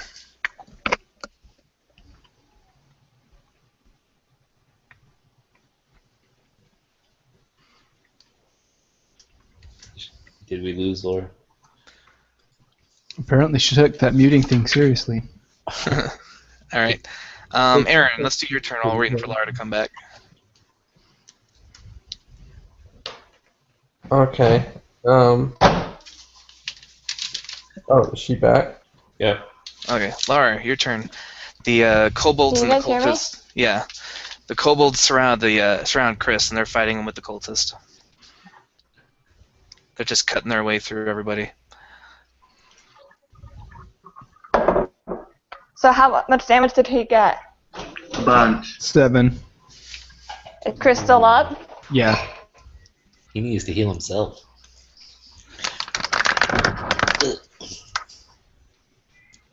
So whose turn is it? Yours. Yours. Oh. Okay, so we've got 1 damaged cultist and 2 kobolds. Yeah. Yeah. And they're all up in the group. They're all up in Chris's grill. Did we figure out which one of them had the lower AC? Like which one seemed easier to hit? I would think the kobold's going to be easier to hit than the cultist. They're all pretty easy to hit. Okay, let me try and take out the. Well, who gets to go next? The cultist, right? They all just They went. kind of move at the same time. They all have like turns kobolds on top just of each other. All 3 of them just went. Yeah. Okay, let me just. Okay, let's just go for 14. Who are you attacking? A kobold. Hit him. 7 damage. Okay. Kill the Nice kobold. work. I guess. Yeah. Okay. Whatever. Okay. And Aaron, your turn. There's a cultist and a kobold fighting a dwarf. I'll shoot the kobold. Okay. Because I just rolled a 20. That is a Oh. critical hit, so you get to roll 2 damage dice from whatever you would have rolled. Okay. It's 13. Alright, that kobold ignites. Goes up in ash. It's just the cultist left. And it's John's turn. And I shoot the cultist and I roll a 12 plus 17. Hits the cultist. And I roll a 9. And he Yeah. dies. Okay, Matthew's turn. Make another death save, Matt. 16. Another success. Okay. He's not dying anytime soon. Christian and Chris, Mm-hmm. you guys can go. I'm assuming Chris is going to heal. I'm going to try climbing that roof again. Okay, give me another athletics check. You slide back down onto your butt. Chris, you gonna try and heal? He's already got 2 successes, so we certainly have another round. Let's try to take out another one of those guys. They're all dead. Oh, okay. I'll They're go with you. all dead. Do you have limited heals? Yeah, I have 2 spells per day. Hey. Okay. Yeah, it's not like 4th edition. All right, Derek, how you doing? That was not what I needed to roll. Laura. Okay, Matt, you get 8 hit points back. Yeah? I do? Yep. So you Or does it just bring him to 0? no, when he gets healed, he starts at 0 and then gets +8, so he's up to 8 hit points. Okay. Really? 8 out of 11. Yeah, he brings you back. I am in the fight. Do I need to leave those successes marked or erase them? Yeah, you can erase those now. That's over. Laura, what's your racing class? Alright, it is a halfling rogue. What's my race? Got it. Halfling. Yeah. Sorry, Okay. the whole intro thing was a mess for me. All right. There are. Okay. As you guys are loot the fighting, body? another group has like gotten between you and the keep, but they don't see you, so you can try and sneak around them, or you can try and fight through them. We better do all we can to go around him because I'm out of healing. Wasn't How that the many last are group there? between us and the gate? Oh, there's hundreds of raiders all over the place. They're swarming around. So we're gonna attempt stealth again? It's the best we can. Can we get along the rooftops today? Is there alleyways, rooftops, sewers? What looks the most accessible that might I roll a 16 on my stealth check. stealth check? I can't find you. Can we do like a perception check or something and see if there's a... Yeah. Yeah, give me a perception check. Average, like 10 difficulty. Shower How key? many are there? All right, Matthew, you find kind of like a side alley that looks pretty dimly lit. Like the flames and the moonlight's not really lighting it up very much. If you guys take that, it'll give you advantage on the stealth check to get around them. That's a good idea. Let's go to the alley. Which means that those of you with disadvantage no longer have disadvantage. You can just roll once. And those of you who don't have disadvantage can now roll twice and take the better number. Yeah, let's go down that way. I did awesome. Why don't you guys not let me walk in your group? If we like I got walk a 15. separately, that'd help. As long as no more than 2 of you fail, you'll get around them. Oh, is there Okay. people between us in this alley? No, but they might see you go into it. So I got to roll to get in it? Yeah. 20, right? Alright. And remember, you have advantage, so if you don't have disadvantage, you can. 7. We've been seen. Oh, I roll a 20. Oh, wait, that's only one fail so far. No, I got a 6. So basically, That's half two of you need to succeed. So Wait, 3 of you but need. Aaron's Okay. 20 like a critical sneak. Like he could pick me up and carry me. Aaron's okay, I'm okay. I'm John, okay. are you okay? You got a 16, right? Okay, so And so Kristen? as long as half of you succeed, so the 3 of you got enough to get through. So you guys managed to avoid the last group, Thank God. and you get into the keep. And just as you're getting through, more enemies swarm around, and you manage to pull in as they close the door behind you. And the townspeople look relieved. They're like, "We didn't think we were gonna make it." And some Huzzah. soldiers kind of like lead you into the keep, and you see a human man. He's about 60 years old. Those of you who are residents of Greenest recognize him as Tarbaugh Nighthill, the governor of Green Nest. And he's kind of pacing atop a parapet and looking up at the sky, and he sees you coming, and he's like, "By the gods, looks like you've been through the ringer." The right side of his face and head are bandaged, like his right eye is just covered in a bandage, and his right arm's hanging in a sling, and you can see that his tunic is stained with his own blood in the moonlight. And next to him is a dwarf with a red beard, kind of tangled and knotted. And he Ah, red says, beard. "Ah, lads," he goes, "Derek, good to see you, lad. Aye. What's come of the place? This dragon and these creatures start attacking, we're not sure why." So let me give you guys some experience points for all that you just did. Draw more! So you experience for every human you rescued, so you saved a family of 5, and you also killed 5 cultists, which are worth some XP. Cultists are worth 25 XP each. So Nice. 25 times 5 gives us 125, and then you also killed a lot of kobolds. You killed 15 kobolds, and they are worth also 25 each. Really? 5 plus 15 That's like a level right there. times 25. I got divided by Plus- 6, so... Yeah, you got a lot of Then you pretty accept big- men. divided by 6. 125 experience each.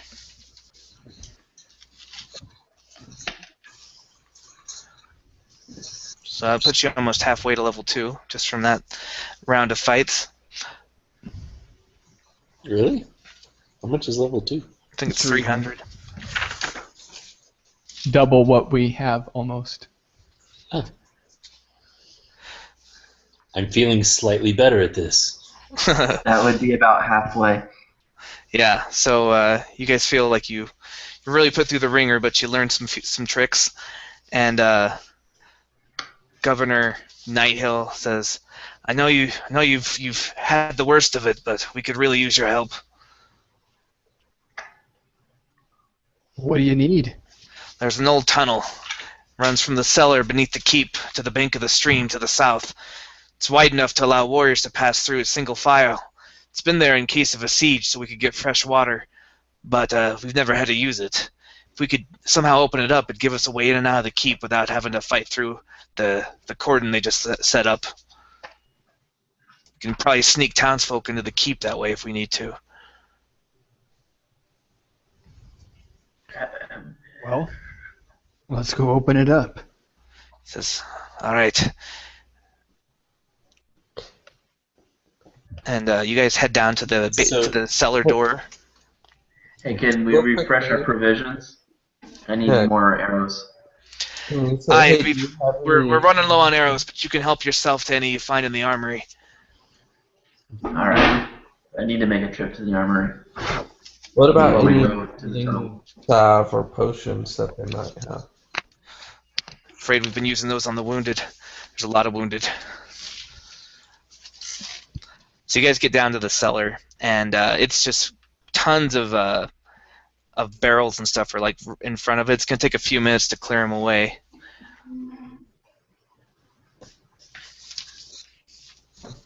Oh my. What? Not very Is the good at armory that. near the cellar? Yeah, it's on the way. You can drop in and grab some arrows. Should I just bring me up to my normal load? Yeah, bring yourself up to your normal load. You can do that while the others are moving barrels. You eventually Okay. get the door cleared, and it's locked. There's a lock on it.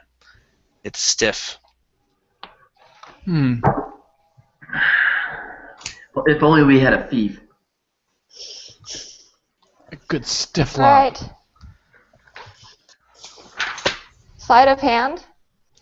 If you have a set of thieves' tools, you can just give me a dexterity check, and you want to get a DC of 10. You get to add +2 for being proficient with thieves' tools. Go +5. I just need to roll a 5. All right, you got 14. All right, Laura easily picks the lock, and the door opens up. The tunnel is really old. Looks like it's choked with webs, and you know that you're gonna have to open up the gate on the other side too. Okay. Same thing. So you guys head into the Who's going tunnel. first? Yeah, give me your marching order. In the middle. In the middle. Who goes in front? Who goes in front? I'll go first. Let's put Chris at the back because he's got good AC, but that way he's still protected, and then the other person with good AC at the front. We have a torch. Anyone got a light? You know what? I don't need a torch. I have dark vision, so I should maybe go near the front. Okay. Is he like Oh yeah, maybe you go like separately than us. Torch. That's all well and good for you, but I'd really prefer to see in there. Is it only wide enough for like how It's wide wide is enough to go one at a time. What if John scouts ahead? Or I think we need torches. I do have a torch. I've got some. Okay, light some torches. All right, you guys light some torches. Who's going in first? I say, here, take this, and I shove a torch at John, wait, I'll go. John, If what's we're your going- HP? My HP is 11. Have you been hurt? No.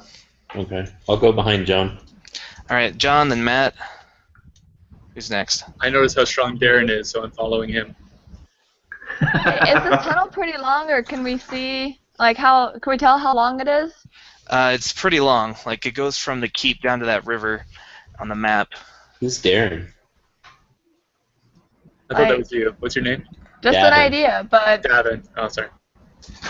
based off of going into a dark place with a torch before and having that not be a good idea, maybe somebody could scout ahead and just see if there's a bunch of people up there before we just go in making a target. Or we can just go in like this and... Are you volunteering? Enough talk. Let's go. Wait. This little one might want to go check it out. That's true. Well, then put her in the hole. Alright, if we're all intent on charging in, then just go. I'm just staying in the back. I can sneak a little bit ahead of you guys. A little bit outside of the torchlight.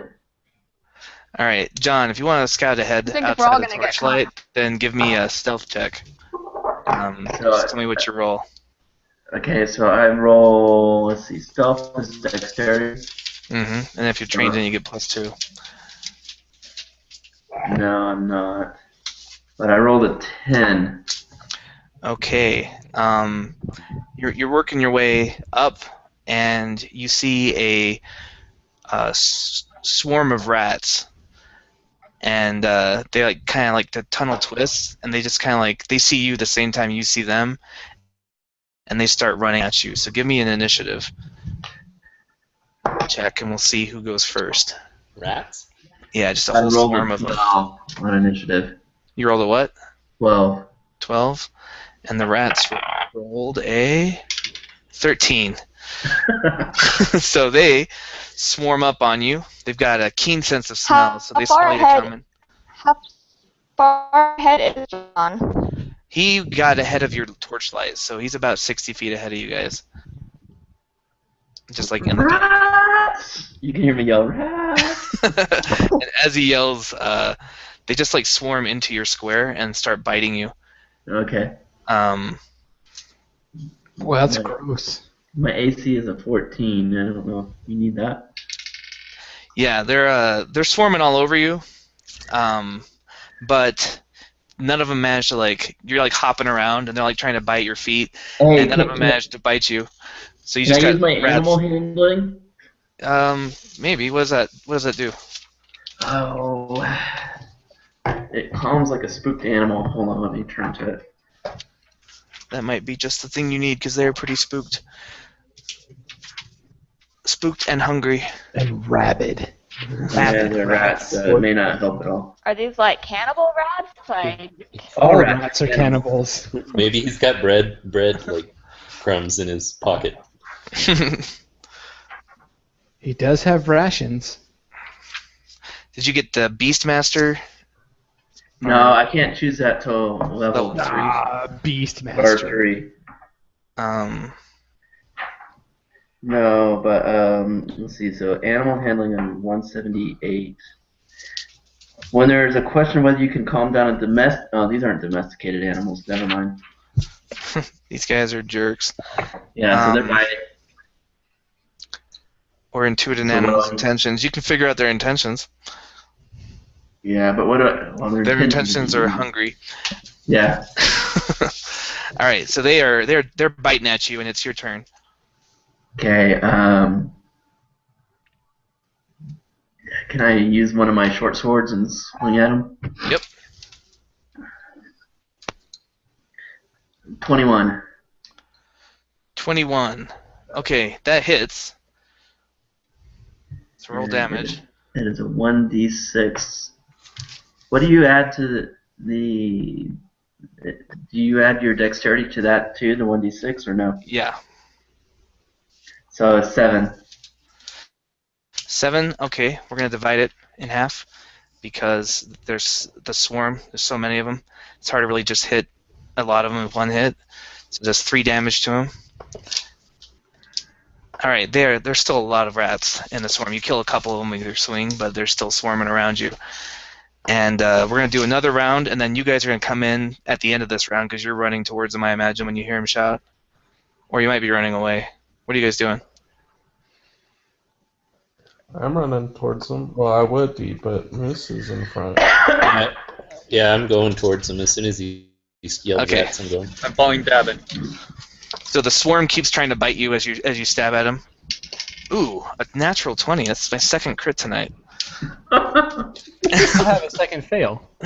So they are So going you to always do do a lot of bites. How long? They're 60 6, feet, so like 7, in one round, are we to him or no? 10. 2 rounds. 2 rounds. So Oh 10, yeah, 30 feet. That's right. 10 damage to you, John. Holy They're just tearing into you now. You seem like when you killed them, they seem to get enraged and just start swarming even harder. Okay, I'm down to 1 hit point. And now it's your turn. I swing. Wait, where are the why can't Roll, we rolled an get the 11. move up there? You guys are gonna get there right after John's turn. Rolled an 11. 11 hits. 5 damage. Okay, 2 damage. You kill a couple more of them, but there's still a ton. Alright, now everyone else comes in. We'll just do the order you guys are running. So Matthew first. Matthew, you see like a bloodied, like tons of little rat bites all over him, John. Like there's rats just crawling over him. He's peeling them off his arms and throwing them. They look just trying to rip the meat from his bones. Sorry. So I probably I got a couple questions real quick. Mm-hmm. There's like a swarm of them. Mm-hmm. Are they huge? No, they're all just normal rat size, but they're just all over him. So Did they get like, a crit? How did he get down so low? I got kicked out. Yeah, they got a crit. They did 10 damage on a Of crit. course they did. but like I can't like fireball him because that's like fireballing John, right? Yeah, he might get caught in the blast. They're in the same square he's in. I really can't slice him at it either because I could slice John. Is that right? Well, you could get the ones near him that aren't like on him directly. Okay, I'll do that. Okay, so you run up to him and try and Axe him. slice some of them. I'll be axing somebody. Ask him some questions. Or smash him with your I'm axe. gonna go Start move John to the back. I got a 19, You hit. and then 1d8 and 5. I did 6. Is that after we have it? Oh, I have to half it. I got 3. Okay, you kill a few more. But there are still so many. Have we? Does it open into a space where we're at? I mean, No, it's just still like the 5x5 tunnel, so you're kind of blocking the... You could do the fireball, because I may take some damage, but... Can I fireball like around it, not like on John, but the ones around him? Yeah, you can try that. If you roll like a 1, then you might actually hit John on accident. Kristen, don't roll your one. Wouldn't be surprised. Wait, so who's next after me? Oh, That was so not a 1. 25. 25 hits. Woo! And the fire blast actually does full damage. Woo! Oops, sorry, that's just 4. Okay. Looks like you've killed about half the rats now. Some of them So catch they're weak fire. against fire. Where's all the fire that we had earlier? Wait, so what order are we going in? Just whoever wants to go next. Oh, okay. Let me roll quick. I was behind Matt, so I went next. Whoever's behind Christian can go. I can Well, go if nobody's going to. I don't care. So, I guess I'd be behind Christian. Okay. I'll go. Ruins of unusual size? I don't think they exist. Fire blast it. Well, that I don't have, but what I do have is a big hammer. You can't really get up to him because Oh, there's I a guy can't? in the way. Well, then I'll do a sacred flame at him. Okay. So they do a spell DC Just 13. just a thought. if John's at 1 hit point, Mhm. should you heal maybe instead of rat smash? I don't have any more healing spells. That's it. Oh, bummer. Spent them all. All right. It's gonna be a long night. Yeah, I Once only we get get out of the 2 fight, spells. John can do a healing surge, right? Those are still the same? Smash Yeah. away. If you take an hour's rest, you can do a healing, self-healing. So yeah, let them roll their save. All right. What's the DC? 13. Dexterity. Okay, here we go.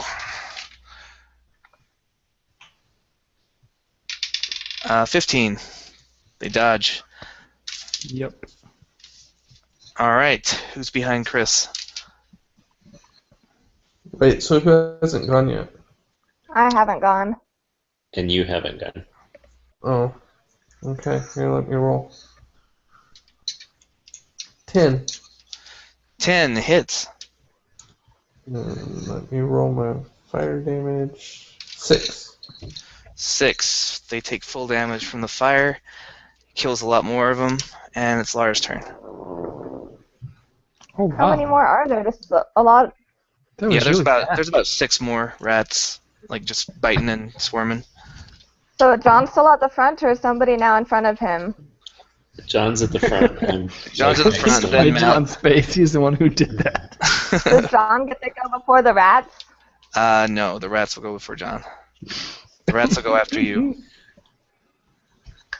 Okay, there's 6 rats left, and they can all attack you at once. Like, they can all attack you? Yeah. Okay. So I can get in front of John, but that could put us both slow. So, any thoughts? Quick decisions? Do you have cheese in your pocket? I have no... Actually, I do have... Are you carrying a torch? Burn them with the torch. Yeah, you can use the torch. Okay, on can I just grab the torch from whoever as I go by? Yep. And then just, You can run underneath someone's legs and try and burn them with the torch. Okay. Just do that. What do I need to, like, do for that? You can throw the torch at them with a dexterity check, so you'll get to add your dexterity bonus, but you don't get your proficiency bonus.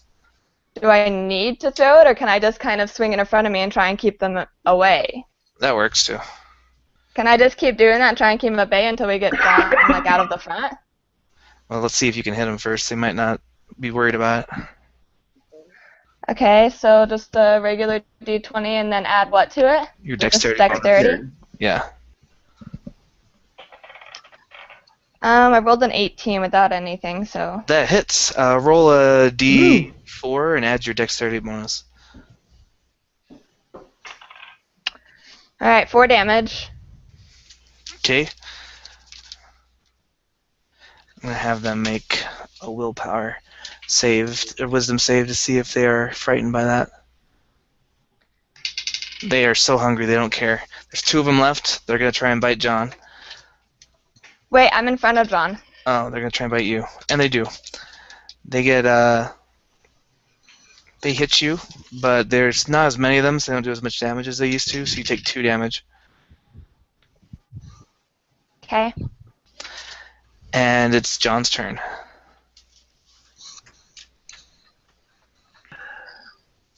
I think I'm going to try and retreat to the back of the pack. But maybe, I don't know. Am I on the ground or am I still standing? You're still standing. Okay, I swing with my short sword at a few of the other. Okay, the last surviving rats. So I rolled a 14. Hits. 9 damage. Alright, you kill the last couple rats with your sword. You stab them both in quick succession. That was not well planned. No, we should probably stick in pairs. My bad. We should stick with the torchlight. Alright. Okay, so John in the back.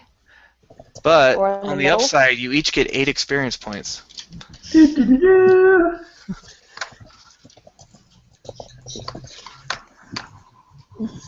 So how many torches do we have? Maybe everybody who doesn't have fire attack should have some torches.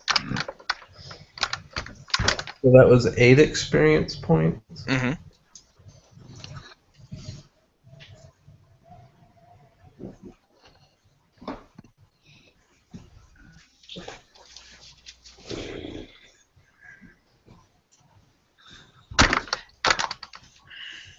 And you keep working your way through the tunnel.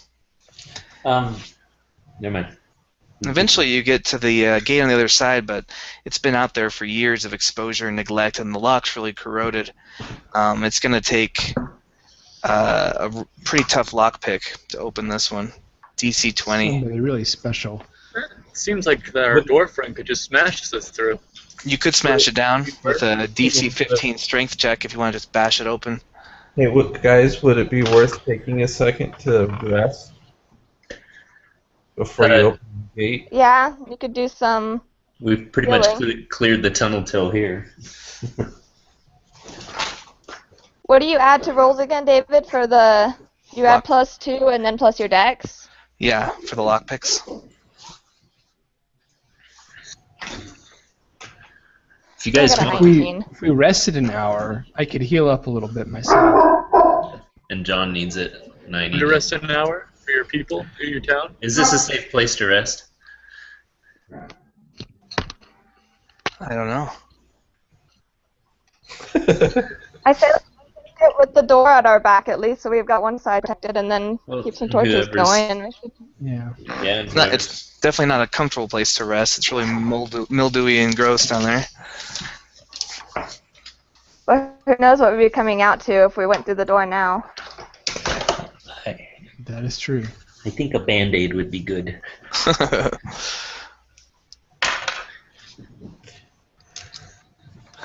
Hey, quick Is question. healing check half your HP, David? You guys are gonna rest in the tunnel for an hour? Yes. Okay. That sounds like an awful place to rest. Yeah, there's a keep right behind you. Oh, well, isn't the keep like they're expecting us to be going down into this? Yeah, they're expecting you to clear out the tunnel. And you've almost done it. I mean, I'm fine with shirking my duties, guys, but I had the impression that our dwarf friend was a little bit more of a hurry. Well, if you want to commit suicide, See if and you can everyone's open down the at door almost with the 0 hit back. points, go right on ahead. But I've assumed to get my duties done alive. I mean, there's a grate. You can look through the grate and see if there's anything out there. On the other side? Yeah. All right, I wonder David if seems you pretty take a against halfling us and resting use in it the to tunnel. bash the door open if it will open. Laura, what would you say? Would you? Said you seem pretty against us resting in the tunnel, so maybe we should get out of Hey, there. did you say what was the strength check? 15. 15 to bash it open, or 20 if you want to pick the lock. And you get your strength at 20. Okay. I say we vote. Well, does it do anything if I try and pick it and I fail? Only if you fail really badly. Well, I got a 19 when I rolled, but we hadn't talked about it, so. So you don't get it open on the first try, but you don't get your lock stuck or anything or break. So you can still try again. I don't know if people want to try and break it or if you just want me to keep trying. It'll make a lot of noise if you try and break it, but you could rip it off its hinges that way. Okay, let me just keep trying and we'll try and not draw everybody over. Okay, I got it that time. Alright, the lock I clicks got a open. 17 on the die.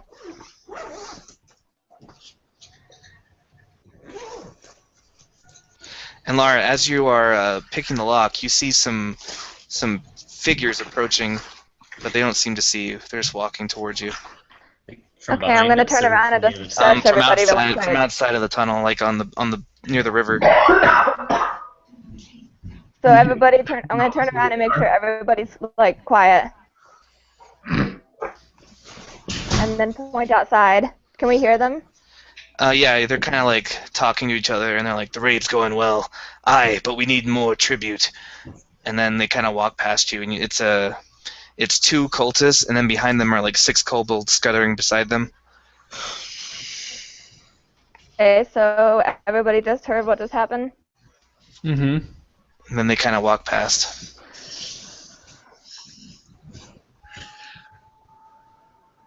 Okay, well, it's clearly not super safe outside either. Well, we got the gate open. What do we do now? Do we just go back?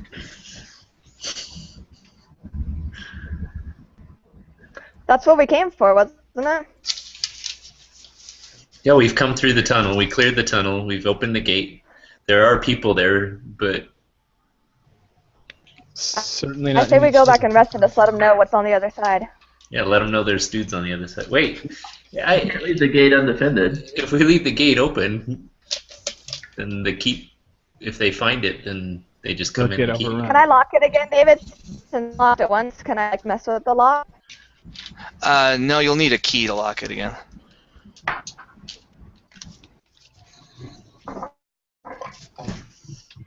I can't find Well. my pencil. Pencil. Yay, found it. It's hanging on my headset. That was dumb. I said we throw the halfling outside. Let him observe. Or the pair of halflings. Are you pretty stealthy, Kristen? What I'm was that? semi-stealthy. Well, nobody's outside. So can we go outside and maybe just like get into a good hiding spot for at least since nobody's there? It shouldn't be. We don't have to be super stealthy, right? Yeah, you don't see anybody. What happened to the 3 people? They just kind of walked past. They walk past. Yeah, they're just kind of looks like they're just on a patrol. Oh, well then we should go back and tell them that we've cleared it, but there's patrols, right? Because then is that what they asked us to do? They just want to open up the tunnel. How long is the tunnel? It's pretty long. I mean, it goes from the keep down to the river. So it's about How about this? What if- 140 feet long. Oh, that's not very long. We could send a couple people I was back. thinking we were down here for hours. 140 feet. It'll only Okay, take we a couple minutes to Right. go About- tell them. Probably about 200 feet. It's a little bit windy. But Yeah. yeah. Cool. What if we do like a healthy group? Well, Hug. I don't know. Who needs to heal? Who needs to rest? I do. John does. Most of us are hurt, at least a little bit. I'm only hurt a little bit, but I'm hurt. I'm hurt. So we're pretty all bad. hurt some. Remember, Matthew, you have a second wind ability that you can heal in fights Yeah. if you need it.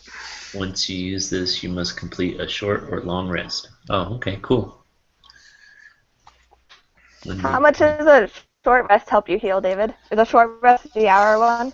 Yeah, you rest an hour, and then whatever your hit dice is, you roll that, and you get that much back plus your hit point, your Constitution bonus. The only person I don't know where Chris is at, but John, you only have 1 hit point. Is that correct?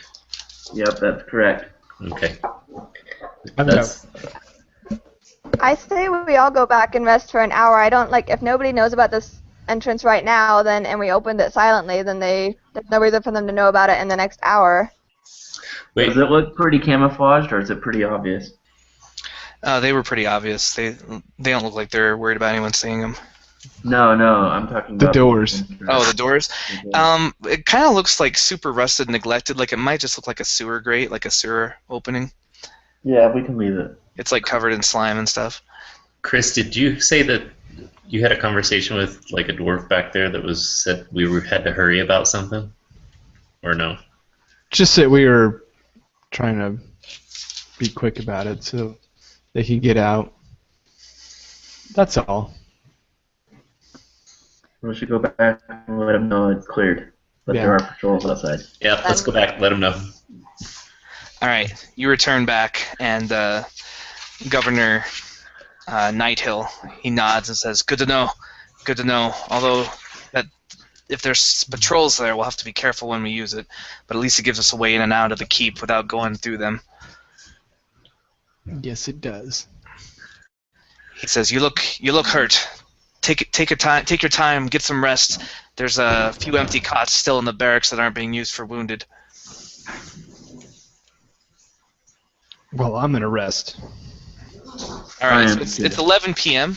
You guys can rest for an hour. It'll get you to midnight, and then everybody can roll their hit dice and get that plus the Constitution bonus back as hit points. Sweet. So a ranger's hit dice is a 1d10, right? Yeah, so you roll a d10 and add your con bonus. I'm just going to do my second win since we're going to rest, and I'll have it back anyways. Cool. 6. So I'm up to 7 hit points now. So John's looking a bit better after the rest. He's just bandaging himself up, tending to his wounds. About 50%.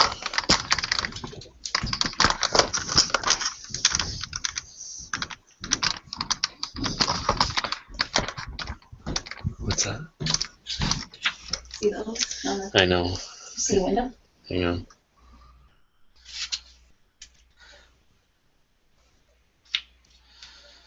So, All set. I was hoping to get through the night tonight, but we got a late start, so people that are waking up early tomorrow, you want to stop now and then pick this up again later, or should we keep going? You guys are about halfway through it. Okay. Well, I gotta wake up in 5 hours, so I hate to be the party pooper, but Yeah, I gotta be up at 6 a.m. too. Do you guys want to plan, schedule the next one? Yeah, why don't we do that? So Saturdays and Fridays are better for me because I don't have to wake up for work, but Me I too. can stay up later. If I was going to do it on Saturdays, early Saturday mornings are usually the best. Nighttime. Nighttime? Thursday, Friday, or Saturday. Yeah, I can do any night, but Friday and Saturday nights are the ones I can stay up late. Nighttime. So you want to go for Saturday night? Friday or Saturday. Let's do it this Saturday night. Okay. Is that good for everybody? Uh-huh. What time would we start? When do you want to start? Yeah, whatever is good. 8 8 Central.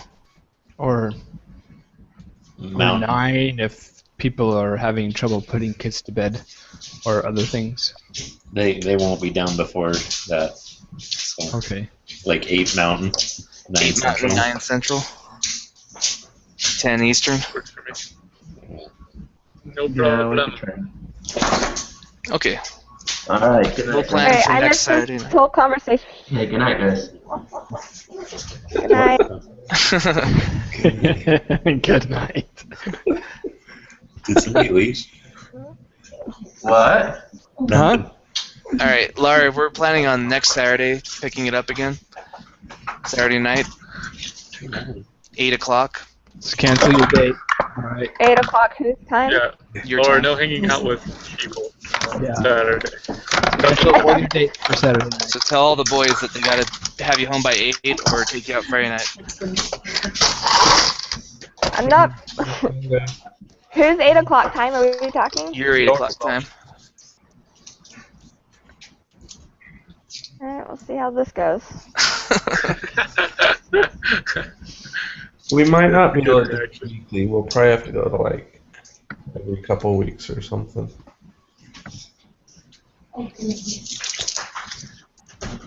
Every couple weeks? Man, you guys are intense. So we could try like every weekend, but maybe not always to the specific night. I like that. What Like do you just, like? just change the night each time so that, so Laura can go on dates. What? So Laura Yeah. can go on dates. So Laura has to go on a date Friday night this week. I can't. I'm only catching bits of this conversation, and everything I'm catching is ridiculous. All right. So in Clearly- my experience, these that things context. work best when there's just one night a week or one night every 2 weeks that's set aside, like consistency. So like if we say like every second Saturday of the month or something, if we try and do it where we just plan a new night every week, those tend to fall apart pretty quick. Alright, well, if I'm not Yeah, here for I any of them, like David every can just play second. my character. Every second week. Do you want to do like every second week, every second Saturday or something? That sounds doable. Works for me. if it creeps too much, we'll just change it. But if we're doing like a Saturday night, we can go longer anyways. Yeah, we should be able to get more done. Because we got about halfway through what I wanted to do tonight, but part of that was just technical difficulties getting this started late. Yeah, it So took us a hopefully in long the time. future it won't. But now everybody knows how to use it. Everyone knows how to Google. I believe so. Google Plus is not Google. I think David's sarcastic comments like really make the D&D experience for me. It's like the most user-friendly program I've ever used, and for some reason tonight it was just not helping us. I don't know what was wrong with the mic. I had to go through troubleshooting and all kinds of weird things. Well, man, that was a lethal addition. I'll tell you that. I feel like if this were 4th edition, you guys could have beaten some rats pretty easily. Yeah, dude. I love when those rats almost killed John. Yeah, it's brought back the first level learning curve. Yeah, well, in the champions adventure suck in the beginning. In the adventure, there were 2 rat swarms, and after the first one went, I was like, yeah, we're just gonna make that second rat swarm wander off. Like, there's not gonna be 2. That did not go well. I told David I still have 2 4th edition characters from previous family reunions. I do too. You guys, it's awesome. Do you remember Ramgrim, Christian? I still have him. Ramgrim, dude. And Driz Moose. Cheers, Moose. I still remember my first character ever was a dwarf warrior. That's why I think it was you like and I did brothers the with thing. Are you talking about at the family reunion? No, this is like way long ago. Long My time first ago. one ever. Alright, I gotta sign out, guys. Alright, later. See you, Aaron. Good night, Aaron. Alright, bye. What day was it? Saturday, right? Saturday. Saturday at 8. Alright, see And you. we'll just do like every other Saturday. Every other I also, Yeah. I also remember, So- David, my mom not letting me go play D&D with you because she thought it was evil. Wait, so That this early one 90s or satanic scare. this one or 2 weeks from now? So I'm We're just- doing this one coming up, and then from then on it'll be every 2 weeks. Okay, got it. Okay. Alright. See you guys. See ya. Bye. Hey, see, Matt. Bye. Bye. Right.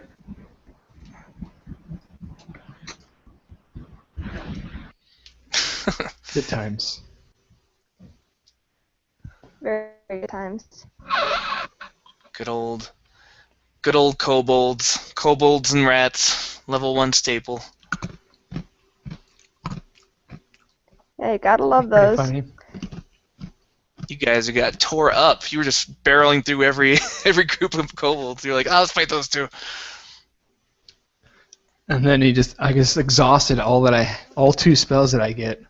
You only get 2 healing spells, huh? I know, I'm really worried about that. If Chris is our only healer and I've only got 2 healing spells a day. Pretty sure I only get 2 spell slots. Yeah. Do you have any healing cantrips? Do those exist? Not really. Let me go back to the spell list, make sure I'm not doing anything wrong, but I'm pretty sure. Yeah, I don't see any. Guidance, light, mending, resistance. I remember in the beta they had like a healing cantrip, like cure minor wounds or something. Yes, they did, which helped a lot. But I guess they took it away. Yes, they did. That doesn't make any sense. Thought There you were some really cool things that they took away. They just thought were too powerful. Yeah, you were too good, Chris. You should have. Like the healing domain in the beta was, if you took that domain, then any healing spell you took was maximized. Jeez. Which of course now they're like, oh well, we're gonna just do that a little too far and take it away Yeah. too much. Yeah, it looks like you still get that, but not until level 17 now, Yeah. which is not as good. Yeah, you don't really need it by then.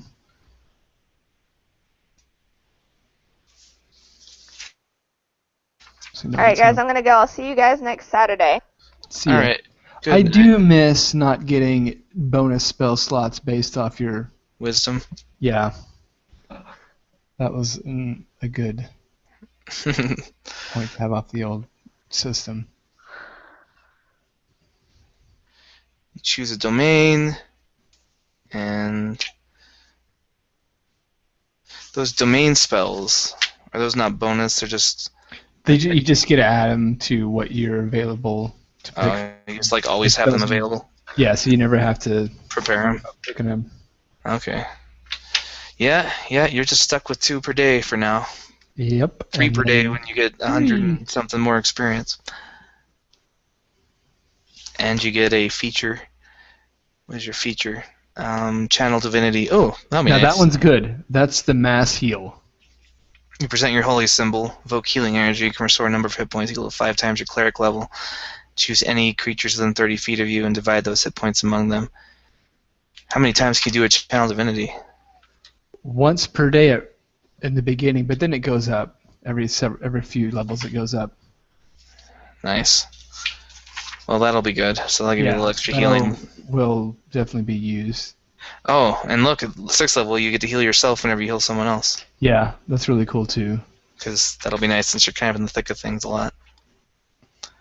So, you'll get there. You just gotta level up a bit. Yep, you gotta grind it out. Like, you guys were supposed to hit level 2 tonight, but we just got such a late start that I didn't have time. I have no such ineptitude with Google. Oh my gosh, it's so easy. I know, I was like, I've never ever had any problems with Google. This is amazing. Like, I use Google every week to play Star Wars, and I've never had any issues.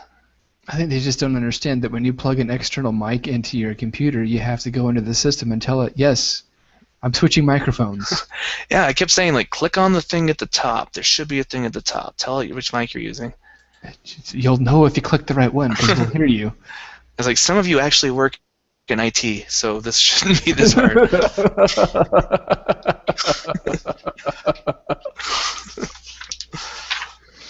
This isn't like programming languages. Right, it's pretty simple. Yeah, I don't know, man. I feel like I still like 4th edition better. Like, there's so much confusion without maps and grids and stuff. It is. It is. I think they're still kind of trying to find a balance between, okay, how do we play without a map and have that make sense? See, it works in Star Without being Wars because it's efficient. so much less. It's like more narrative. Yeah. But like even this simplified D&D, it's still pretty like 5 feet away, 30 feet away. All these like measurements and attacks of opportunity and stuff that Star Wars doesn't do. Well, that's kind of what I was thinking with the Tempest domain. I mean, it sounded really cool and powerful. If you got into somebody else who could complement the group with some healing spells, like a bard or a cleric, or a druid rather, I was like, yeah, I could do that one. But when I was looking at some of the features, like, well, if somebody's near you, then you push him back so many feet. Yeah. I'm like, well, I thought we were moving away from that, so why would it matter how many feet I pushed him away? Yeah, I think this, like, the way it's written, it still kind of wants you to use maps. They haven't figured it out yet. It's kind of annoying.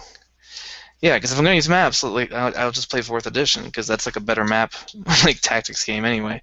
And everybody's used to that. Yeah, like if I'm going to not use map, like the advantage of this is supposed to be we don't need to use maps, we can just describe things. Yeah. But, like, so far, not so much. Like, I'm not sold. Like, it looks fun, but, I mean,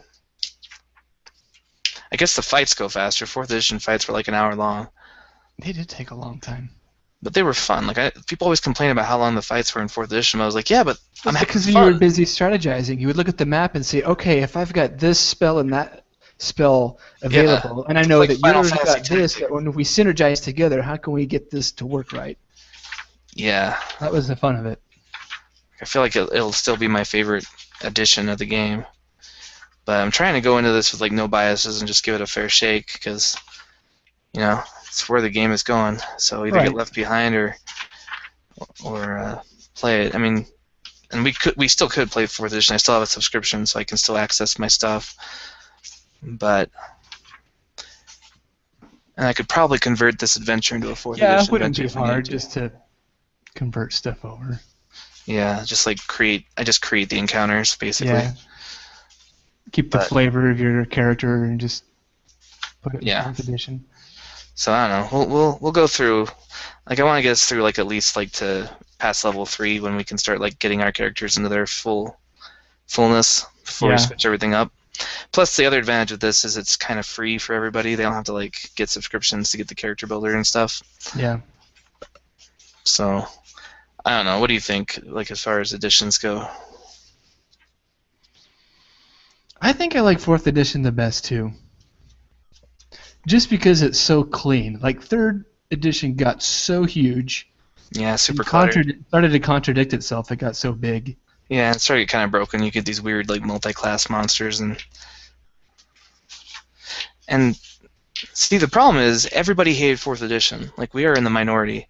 I don't know why, because it was so nice to have the builder. I mean, that was the whole thing. You go online, you make a character, everything works, and then you just print off exactly what you need. Yeah. You didn't have to get 50 different books in order to make sure you had everything you need to maximize your character.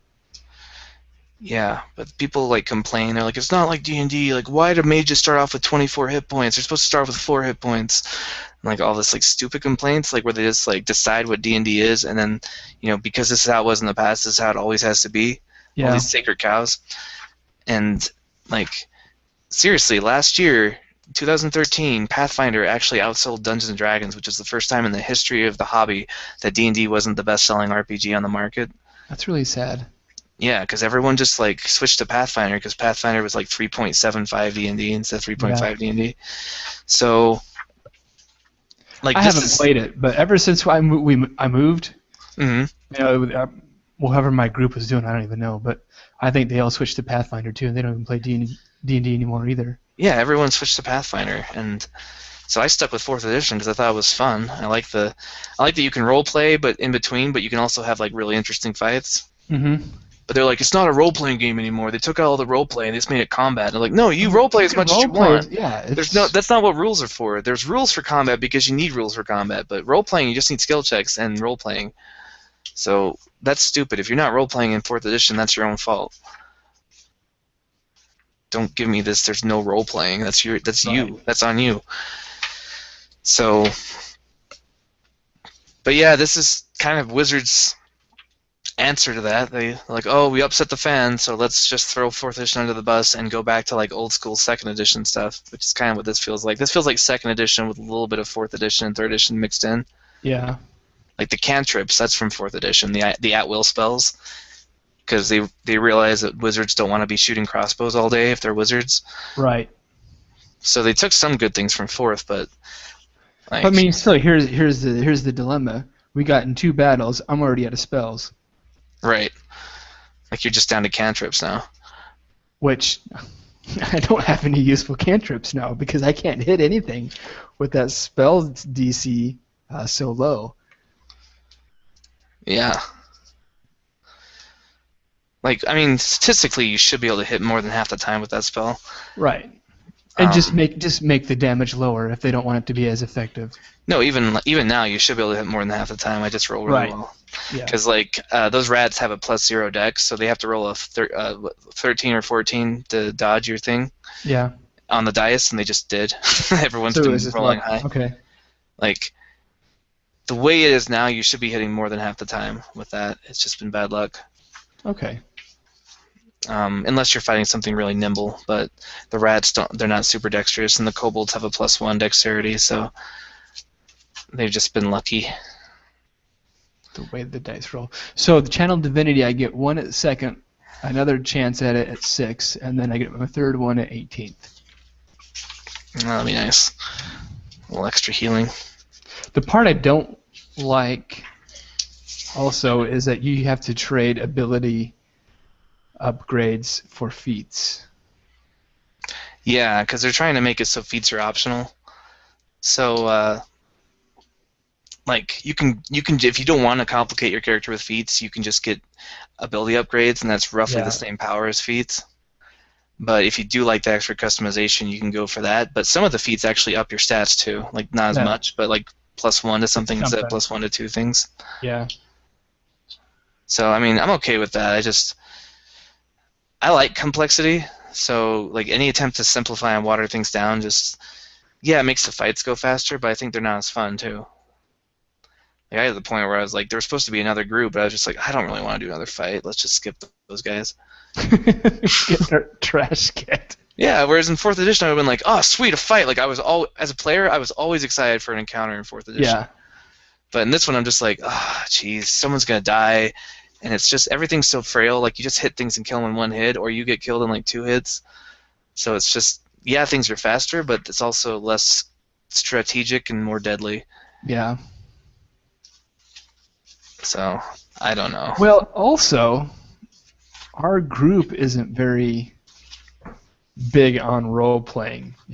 I mean, they like to role play, but they're not gonna get into the narration of it. Yeah, like Christian seems to be, but Yeah. for the most part, like everyone else, just kind of like throw fire, I just fire, want and I cut. I just want to do some damage. I'm like, if all you want to do is fight, like there's better games for combat.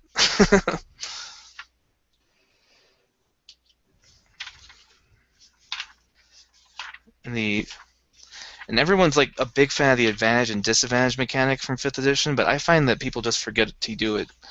Like I keep having to remind people, I'm like, make sure you roll twice and take the worst one if you have disadvantage on your sneak checks. Yeah. Like, and if you're not remembering to do it, then it's not a very good mechanic. Should be intuitive. I mean, I like the backgrounds, I like the traits and that stuff like that, but I don't know. Overall, I'm still leaning 4th edition as the better system. I don't know why everyone hated it. It should have been successful. I don't know either. It doesn't make any sense, especially in the day when MMOs were starting to take over the whole gaming I know that's what a lot of the system. pushback That should have was from. should have been right up the alley as something that was just right in line with that. Yeah, but gamers are like hipsters where they hate things that are popular. So like one of the biggest complaints with 4th edition was it felt like World of Warcraft. It feels too much like an MMO. It doesn't feel like D&D. It's like, well, you know what? Sometimes successful companies take what's working well in other systems and they use that. So if encounter and daily and at will stuff, if that is working well in other systems, then you should probably use that. Stop being little bitches about it. They're always going to find something. I just cannot. I have a blog I just started, Chris, and the whole point of the blog is to compare things that are popular with things that are good. I may have to do it. I may have to do it. I may have to do one about this.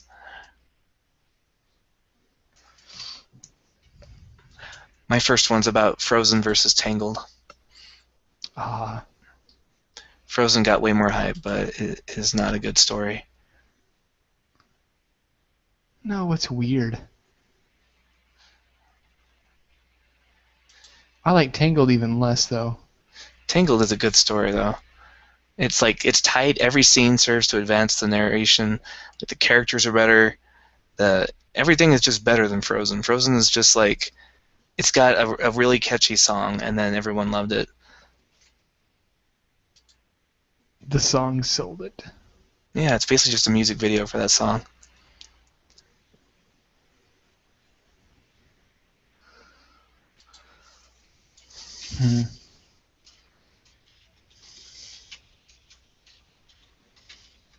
Well, just wait till you have kids. You'll end up not liking any of the Disney movies. You'll be like, I hate these kids. I hate these Disney writers.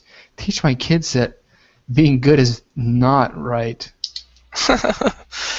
Like in Tangled, she's like, are those bad guys? And I'm like, no, honey, they're police officers. They're trying to catch thieves. They're actually good guys doing their job. Yeah, but he gives up. He grows on a journey and learns that that's not good to steal. In a very long, roundabout way. It's not their fault that kids are stupid and they can't follow like character arcs. It's true. But... Like, you just let them watch Baby Einsteins until they're old enough to, like, distinguish shades of gray in their morality. That'll never happen with Einstein. Yeah. All this stuff is so awful.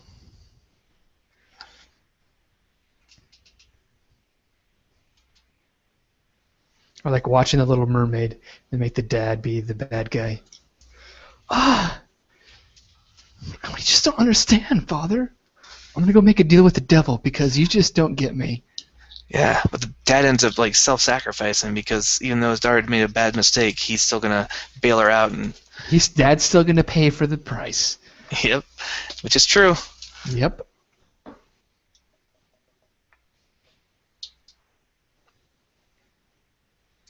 Yeah, it's all right. Flynn turned it around. He did. He changed. And so did Max. They became friends. And Rapunzel learned how to question authority and think for herself, which might not be something you want your kids to learn, but they'll have to learn it eventually. That's true. Probably don't want them to learn it when they're 4.